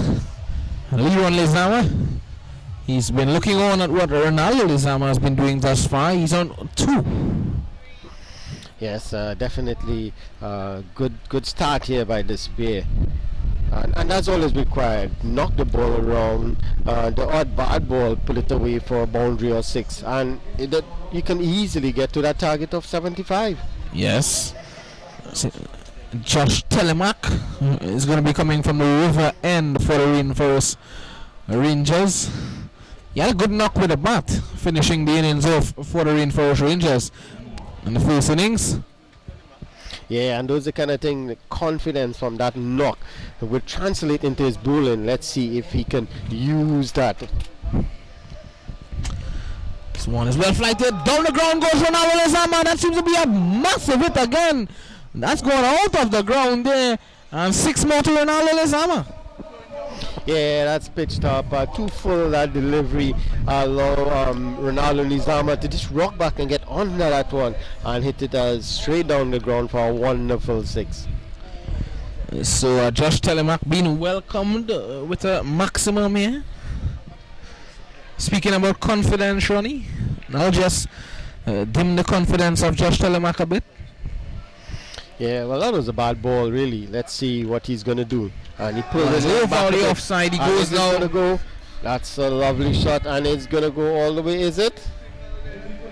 Just waiting, it's 4 more. So again, a lovely shot there by Lezama. A bit too wide, allow him to free his arm. And that's what you can see. What Niven Stewart did was tuck him up with that short delivery. And with the spinners now, he's allowed to really free his arms. And that's what he sent there to do, really. Yes. What they'll want to do is bowl towards the stumps. You can't afford to give Ronaldo Lezama any room there, as Ronnie mentioned. Attack the pads of Lezama. It's a better delivery, but pull away on the leg side. Let me just pick up 1 here, Little Tobago Islanders. 26 for no loss. Yeah, you can see with that shot, he's a bit uncomfortable on the leg side. He played that shot, yes, but it wasn't as confident as he did with the previous 2 shots, hitting down the ground and on over cover. So they need to really tuck him up and force him to play that unorthodox shot that is not comfortable to him. And it could... he may play a rash shot and get out. Yes, they are all over the place at the moment. The Rainforest Rangers want to be consistent with such a low total on the board. This one is pulled away by Leon Lezama, and another single to the total. So they are punishing the bad balls and respecting the good ones. And wherever the singles are offered, they are taking it up. Yeah, well, they got that 6 early in the over, so they can afford to just knock the ball around, get that singles, and well, if the bad ball is there, hit it over the fence for 6. Yep. That's a full toss. Well, that's high in the air now for sure. Will that go all the way? So it seems to be a boundary here, and a low ball as well for height. Well, the umpire did. Oh, yes. Oh, well. He committed the cardinal sin of bowling that ball over the wayside, which is the no ball, and then it was hit nicely by Ronaldo Lezama all the way for 6. So this is turned out to be a very expensive over. for the Rainforest Rangers, but a good over for the Islanders. Yes, definitely. It won't help the course for the Rainforest Rangers. That may be a wide as well, so the free hit would still be on for the next over. The next ball, sorry. Yes, definitely. So let's see, the young man is under a lot of pressure here. Let's see how he can cope with it. And it's another full toss, and it's hit high in the air. And it's going to go over the fielder. And that's going to be 4 runs. So the free hit being taken to the boundary for 4. So Ronaldo Lezama having a time of his life here tonight. He raced along to 31. Yeah, and the total is 39 without loss. He has got 31 of that. And there's another ball to come in this over. He's down the track. Is it going to go for 6 here? Will he be out? Diving effort there from the fielder, and he dropped it in the end. So a big loss there for the Rainforest Rangers, but a good effort in the end there from the fielder. Yeah, definitely. He made a valiant effort there. Tried his best diving around to try and take that catch. In the end, he managed to pop out of his hands, but a good attempt there. But a very expensive over for the Rainforest Rangers, and I think that could cost them here in this match. At the end of 3 overs, Little Tobago Islanders 40 without loss, chasing 75 for victory here against the Rainforest Rangers. Yeah, definitely 35 more runs required, and they have all of 7 overs to get that. It's quite easily, if my maths is correct, I think it's like 5 runs and over. Yep. So if they continue to go in this fashion, Ronnie, they may well and truly get that in the next 3 overs or so. Yeah, you're definitely right. But it's a change in bowling. Stewart, he's come back from the Rainforest end, so he's brought himself back in to really tighten things up a bit and see if he can get a wicket off Ronaldo Lezama and prevent this flow of runs by the Islanders. Yes, well, he is saved up a lot of short deliveries to Ronaldo Lezama, which he wasn't able to get away. Let's see if he can do that here and build some pressure, as you mentioned. Well, it's full outside the off stump, and no foot movement there from Lezama. And again, he's signaling to Leron that it was a slower delivery. Yeah, he played the correct shot after on the front foot and driving that one through the covers. Lucky for him, it was an air ball. Yes. But he's really showing his intention of trying to hit the ball. So his foot is just going down the leg side, and he's swinging as hard as possible. Yes, he'll want to take his team to victory, going to tomorrow's eliminator with some confidence. And even still short, and again Ronaldo Lezama not being able to put that one away. And it's a good delivery on the body of Ronaldo Lezama. Yeah, that's exactly what we were mentioning before in the previous over. He's very uncomfortable with that ball tucking up on the leg side. And Nevin Stewart is really, he sends that, he knows that, and he's really attacking the pads of Ronaldo Lezama. Yeah. Very good ball and very good thinking by Nevin Stewart. Yeah, so showing his seniority here, Nevin Stewart. So now a field change, bringing a slip fielder into play. A shot again, but only managing to squirt that one onto the offside for a single. Yeah, Nevin Stewart is a bit annoyed here. He didn't want them to get that single. He wanted to bowl at Ronaldo Lezama to try and get that wicket. Yeah. But good bowling by Nevin Stewart. I mean, you want his fielders to do a bit better, but already one catch going down. To be fair to the fielder, it was a good effort, as we mentioned. It was a tough catch actually. Yeah. But he did really well to get a hand on it and prevent a boundary actually. So seeing that Leron Lezama hasn't been able to get off that much in this innings, some field changes here, strengthening the offside, bringing the long off fielder into the mid-off position, bringing the mid-wicket fielder into the cover position, and now bringing on the long on into mid-on position as well. Here's Nevin Stewart. Ah, there we go. Exactly what it's going to be. The field was set for that delivery. Yeah, short ball just outside the off stump. Fire in Roxborough. Not fire in Babylon, but fire in Roxborough. Yeah, definitely. Nathan Stewart is really tuning it up here, cranking it up as they would say. And showing Lizama he's still around. Shot again. This time he's pulling this one away, and it seems to be going all the way. He's dropped Leron Lizama. Stewart looks very disappointed in the field. Like he's disgusted. And it goes for 6. Maximum so that's the wicket they benefits. were looking for. He bowled the ball for the wicket. The fielder was in place. He didn't have to move, but he just went over his head. He didn't judge it well, and it was dropped over the fence for 6. You can see the disappointment on Nathan Stewart there. He knew that was a big wicket. He did everything possible to get that wicket. He took his time, set his field, bowled to it, and put down. When his fielder looking to drive that one to the offside was Leron Lizama. An excellent delivery again there from Nathan Stewart. He's putting all out here for them. It's a wonderful over, barring that drop catch that went for 6. It was an excellent over by Nathan Stewart, leading from the front here. Mr. Yatali looks a bit disappointed thus far with his team performances in this game. Yeah, she can't look at the game. She's doing her hair. Yes. It's very tense out there. Yes. Well, actually it's not. It seems like the Islanders run away with this game.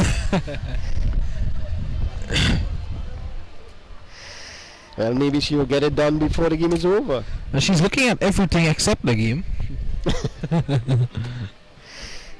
That's wonderful shots there from our cameraman, Shakil the Barrel, John. Yes.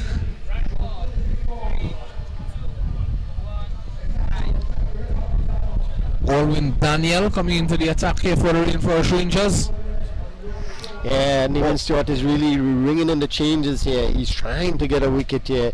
He needs to get a wicket here to stem the flow of runs. Alden Daniel, sorry.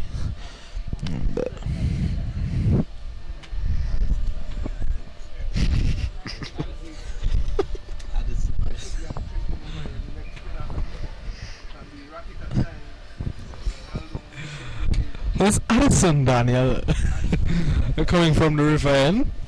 The erratic bowler. Leg spinner, this one is short and cracked away over the offside. And he'll only get a single. Well, they have scored pretty quickly thus far. They're already at 48.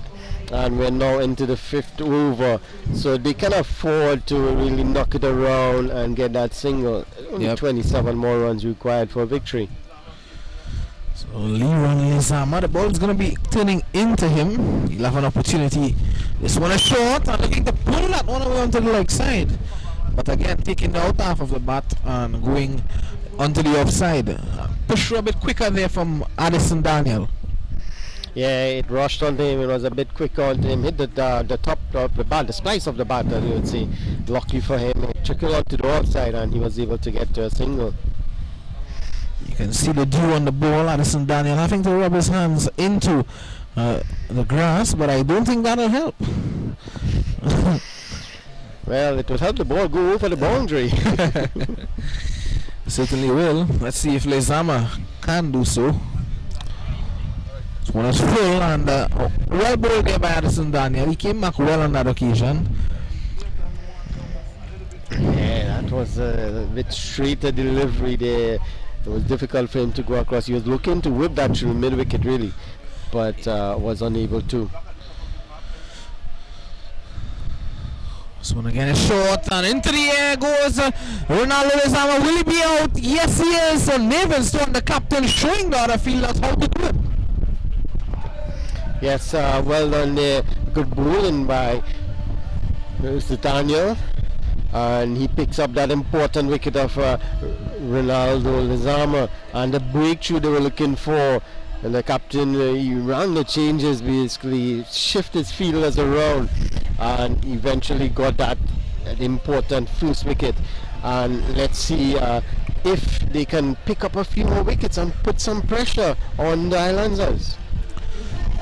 Yes, kudos to Ronaldo Lezama. Good knock of 34. In comes Simmons Peters. He had a knock of 26 in the last game. A good cameo for them that allowed them to win that game.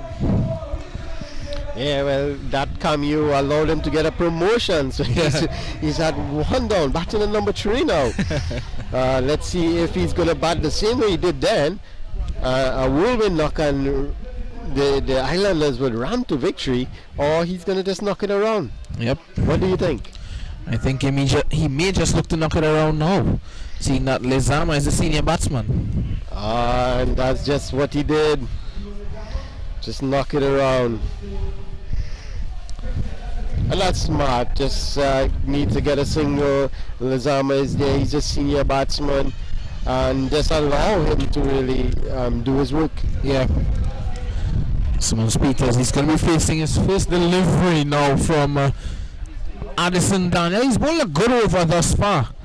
It's Daniel. He pulled things back, so to speak, for the Rainforest Rangers. Yes, Lezama get that single. My apologies. And it's Peters. He's about to face his first delivery. And let's see if he's going to go all guns blazing, or he's going to knock it around with his captain. Well, I would expect him to do so. Simmons Peters slip in position. It's a good delivery, and not being able to get it away. A good start there from Addison Daniel and Simmons Peters at the end of 5 overs, 50 for 1, and we'll now have a strategic timeout.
Well, welcome back to the Cyd Gray Sporting Complex, and strategic timeout is still on the way. You can see Nathan Stewart there discussing with the young men what he would expect from them come the second half of this innings. And joining me is Mr. Shelley Rooks. Good night, Mr. Rooks. I think they say good night, don't they, sir? Good night. Oh. Yeah, we were talking about whether 75 was going to be a target that would challenge the Islanders, but really not. You know, they are they're going through this fairly easily. They've only lost the one wicket, that of Ronaldo Lezama, who for once tonight looked nice. He got hold of a few, and although he looked completely out of sorts when facing Navin Stewart, that was, sorry to say, man against boy there. He was just too sharp for him. Couldn't lay a glove on him. And maybe if he fancied Navin Stewart's bowling, we may have been home a bit early tonight. But it's going to be Ansel Ned who's going to continue from the Rainforest end. I don't think Stewart had a choice. He had to bring himself on at that point to either get a wicket, and had it not been for that drop catch over there, and he put the man there specifically for that shot. It's possible that it would have cleared him anyway, even if he was standing on the boundary, but only just. But you could see the disappointment when maybe he got a hand to it and it went down. Anyway, here's Ned preparing for his first delivery. One is short and looking to pull that one away, and he'll only pick up a single there. Lezama, he's not finding his range here tonight, Leon Lezama. Well, if Simmons-Peters remembers his innings from a couple of nights ago, he'll remember that the first 4 or 5 balls he found it difficult to connect. He then began to middle it. He found fielders, but he was punching 1s and 2s here, and then he ended up with the top score, which really did for his team. So he's just got to keep that in mind here. Doesn't need to rush. There's enough runs and there's enough time. Well, that's all he needs to do here now. Well, short on the pads of Simmons-Peters. They can afford to just knock around the deliveries here now. Not to try too much and let the game run away from them or get out of their grasp. It's incredible when you think just how little cricket they get. Yeah. One short. And to the mid-wicket fielder, no run again. Yeah, a slightly unattractive hoik there as he pulled that ball from Peters. He's normally such an attractive player. He was full on this occasion, was Ned. He was looking to play that down the ground, Peters. He didn't get in line of that delivery. Yeah, feet weren't anywhere near that one. Again, back down the ground, down to long off. He's running quickly here, Peters, but he'll only manage to get 1. So he's off the mark, Simmons-Peters, 51 for 1, a little Tobago Islanders. He rehearses the shot with the footwork completely different from the way that he played the shot. His feet were rooted there, and it was all hands. And then when he rehearsed the shot, head, shoulders, hands, feet all look good. Here's Lezama. So one short, and that's a good delivery. Sure, a bit quicker from Ansel Ned. And Lezama, he wasn't able to free his arms. He could only play that back to the bowler. So at the end of 6 overs, 52 for 1, little Tobago Islanders. But those pads look as though they're about 4 sizes too big for Simmons-Peters. They look, surely they're too wide. There must be a rule about how wide your pads can be. Look at the size of massive. Yes. Or it's perhaps that he's just got extremely thin legs. I don't know. He's a tall, thin, young and attractive batsman. When he plays long innings, I mean, I've seen him score 80s, 90s, and he really does look good. Takes him a little bit of time to settle, and maybe T10, rushes him a bit. But this situation is made for him. 52 for 1, 6 overs. They're only chasing 75. This should be well within his reach. 23 from 24 on the runner ball for the Tobago Islanders. And in comes Addison Daniel again. He's been one of the top bowlers for the Rainforest Rangers in this game, along with Navin Stewart. This is just the kind of situation that you want to be in, where almost run a ball. You just wait for one bad ball in the over, take advantage of it, knock the others around. Well, the fans are telling us that we are in for a close finish. 55% Rainforest Rangers. A loud appeal here for caught behind, and he's given. So Simmons-Peters, the hero in the last game, he has to depart here now. And little Tobago Islanders, they are 52 for 2 now. Yeah, an unexpected failure there from Peters, given the state of the game. Yep. Could have done exactly what he'd done the night before, which was just to knock things around. You've got a man in there who was the opener, or who is the opener, Leron Lazama, why not leave it to him? Just punch it around whilst you get used to it. And the difficulty now for the Islanders is that the batsman coming in has done very little or nothing at all in Adrian Alexander. Okay, Timmy is one of the most powerful hitters in Tobago cricket, but he hasn't come off, and it's not the first game, the second, the third game, or fourth game. You know, it's been a while, so he's not in the best of form, and now he comes in with the second wicket down. Yes, he didn't want to lose a wicket in that situation.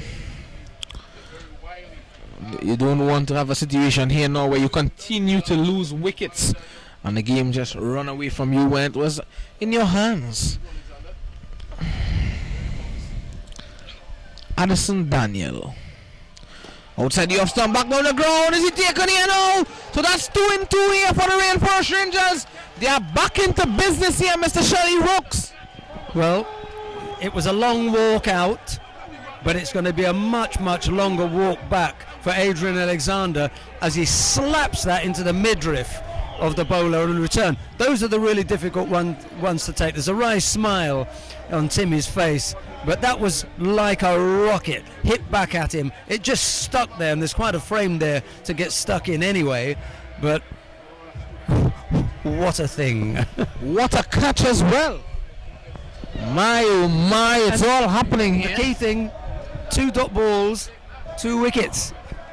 That's right, and he's on a hat-trick, Addison Daniel. We've seen that a lot in this tournament thus far, and Ramsey will be the man to be facing it. So I wonder if that has changed the minds of anyone who is doing your poll at home. I don't know whether you can get an update on there. It was 56-44 last time round. I wonder if they're going to change the percentages. Very interesting game on hand here, Mr. Shelley Rooks. Nathan Stewart making sure he gets everything in place here for his bowler Addison Daniel for him to get this hat-trick. Ramsey, the man to face it, a leg slip in place. Short cover in position, backward point, widest third man as well, and the shortest mid-wicket. Here's Daniel. It's been a short and not the best of hat-trick deliveries from Addison Daniel. No, it's not. But however, I'll tell you what is absolutely fantastic. Dot ball. Ah, yes. Correct. Didn't get the hat-trick, but dot ball. 3 dot balls in a row here. Yep. And another dot delivery here, Mr. Rooks. You pride on these dot deliveries. Yeah, well, this is going to bring some tension to the game because you were counting down the number of balls, the number of runs. Yeah. Well, at the end of this over, we're going to have another count, and we'll see where we are. 52 for 3. There's always pressure on the new batsman coming to the crease, having to adjust. Here's Ramsey. Oh, another dot delivery. What an over this is proving to be for the Rainforest Rangers here. 2 wickets, and not a run has been scored in this over thus far. And if I'm not mistaken, this is the last delivery. And we haven't had a maiden yet. I tell you, this is short and cut away. A poor delivery on that occasion from Addison Daniel, and that runs into the cover boundary for 4. Well, to go for only 4 and pick up a couple of wickets is really good, especially the return catch. I mean, it was hit straight at him, yes, but he had to hold on to it. That was a really good over. 19 from 18. Where is your money? Well, you've got to go with the batting side. 19 off 18, they should be able to do it. And to be honest, they should be able to do it comfortably. Yep. Because you're not going to get another over that goes for 4 and 2 wickets. That was your over. That really pulled things back. But I think it's slightly deceptive here. It should be the batting side that takes this. Well, we said that with the Booker Reef Divers game against the Fort King George Gunners. They weren't able to take it, but different game, different situation. Let's see how it all rolls out here this evening. Remember, you are looking at the Chief Secretary's Bago T10 Blast on Mac TV Cricket 360. Here's Jaden Kent. This one is punched down the ground by Leron Lezama and a single. Just one. Again, that's the best that you can do is a wicket and a dot. The next best thing is the dot, and after that it's one, and then you can work your way up, but just one off that. Lovely shot there of both batsmen and the wicketkeeper Lamont. Leron Lezama and Ramsey in picture. Ramsey setting his bases right here. Short pulled away onto the onside. Will this run into the boundary? No, there's protection out there, and he'll be limited to a single. So would you mind getting singles in this as a fielding team? Would you mind obtaining or allowing singles in this situation? No, because there must come a situation when it's a runner ball that you have to stop the single and force them. Punched away on the offside again. Sorry to cut you there. So a misfield there. That's a horrible miss there from Davrel McPherson down at long off. Well, we were just saying that you have to force them into going for the big ball or the boundary ball. What you can't do is give it to them.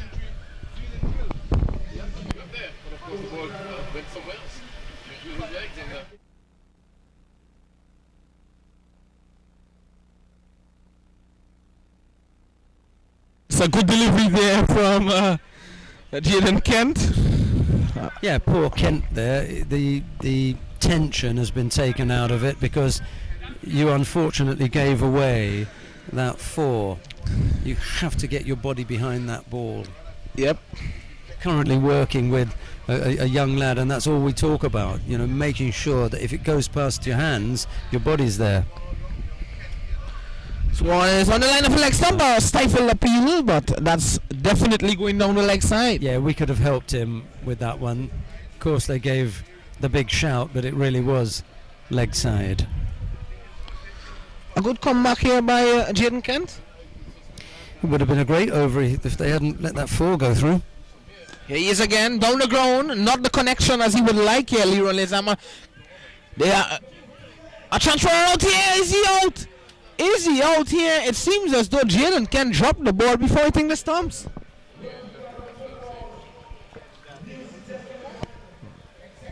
Very unfortunate there for the Rainforest Rangers. At the end of 8 overs, the score here 64 for 3, 11 from 2. The target is 75, 11 from 2. Nobody would really, with any understanding of the way that the game works and how quickly you score in T10, would be backing the Rangers at the moment.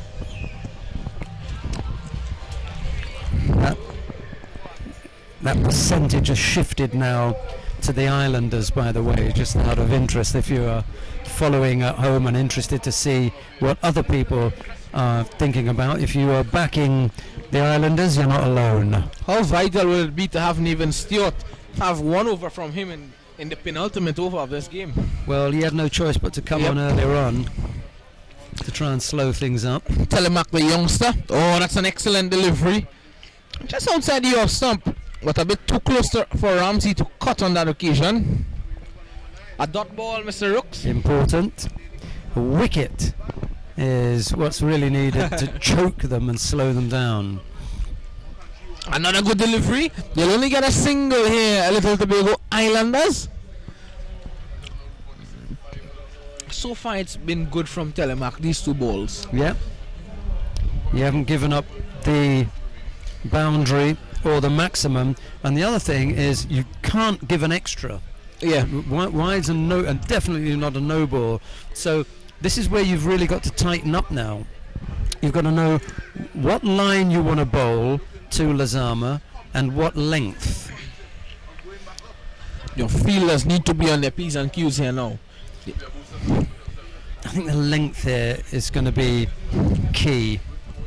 You know that if it's short, he's going to pull you or short and wide, you're going to get cut. Yeah. And if you put it up there in his slot, you're going to get, the lofted drive. So a bit of a delay here, making sure everything is right in the field. Remember, Telemark is going to be turning the ball into Lezama. So that's already some advantage to Leron Lezama. Really needs to bowl to his field now so that he forces Lezama to play on that offside. This one is on the line. An excellent delivery. Oh no, I thought that it came off the pad there on that occasion. Actually, it's a wide. Yeah, well, anything that goes down the leg side, they've decided to call wide. And given that we just strengthened the offside field, to put it down the leg side was criminal, I'm afraid. It's a good ball there from a Telemark. And you see how unattractive it looks when you try to pull it from so far. He's trying to get that onto the onside when really he should be looking to drive in there, but he knows that the field has been strengthened, so he wants to try and take advantage of them having brought a man across. They come through for one, and now the field has to change again. It's Damian Ramsey on strike. He's on 6. Leron Lezama is on 20, 67 for 3. Short, and on the line of the leg stump, that's pulled away. A bad delivery there from Josh Telemark, and it costed him dearly. Well, that's probably the game now. 6. Oh, sorry, 4. Beg your pardon. Only 4. 4 runs required for victory, and 8 balls in which to get it. Yeah, I'm kind of hoping for Josh that he can bowl a dot ball here, or a couple of dots, or at least not have to feel that the winning runs came against him. That's down the ground. Will it be out? Will it be 6? And it's out. So a wicked delivery here for the Rainforest Rangers, and a good comeback by Josh Telemark as well. Yeah, and he'll feel good about that. So remember, they're going into tomorrow's game having to face the same opponents. So every little thing now, every positive, you have to be able to take from the game. Yep.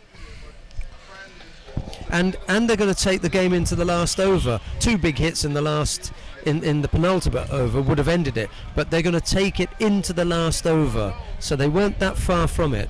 Well, there's still one more ball in this over, and if they do hit a boundary in this, well, then that'll be it. Yeah. Yep.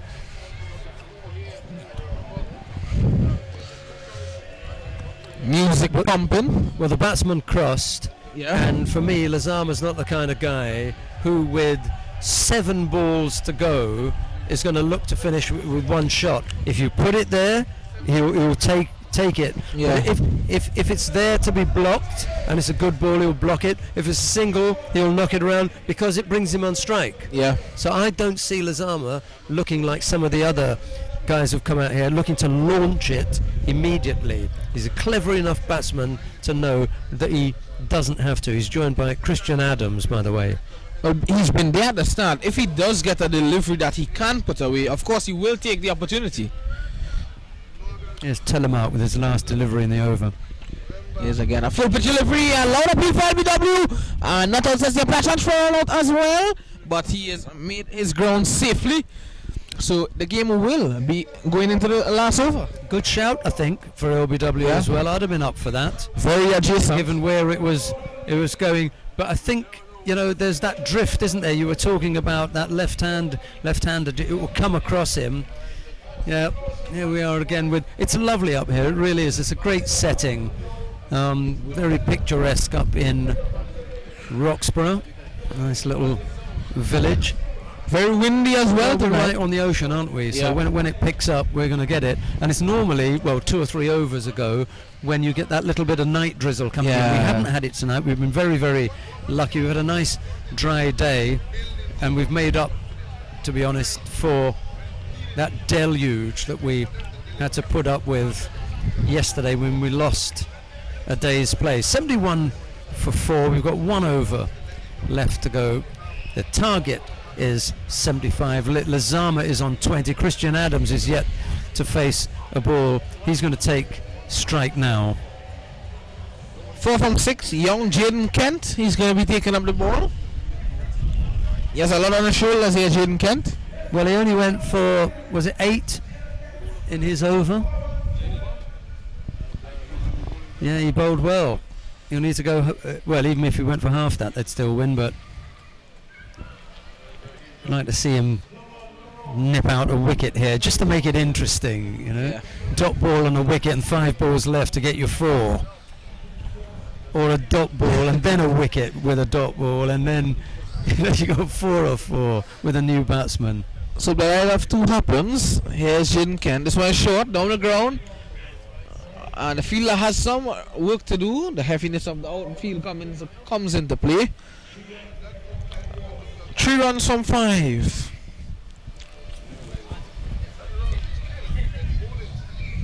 Is your money still on the Islanders, or? I'm afraid so. I don't want to disappoint the Rangers supporters, but I'm joined by 60% of the viewers in my belief that Islanders are going to take this one. 72 for 4.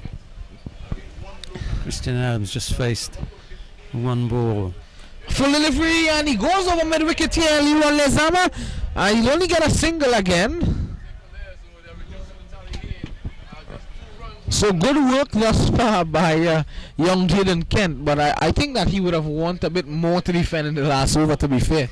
Yeah, it's a massive ask, and that's nice that Nathan Stewart's come in and had a chat with him. He didn't toss the ball back to him, he walked in and handed it to him, had a word with him. I thought that the boundary in the last over was a real turning point in this game. Yeah. Yeah. Well, look, it would have, given him a better shot here, wouldn't it? Yep. And down the leg side, that will be a wide. The umpire is just looking carefully. Yes, so the signal wide. So even closer. Scores are level now.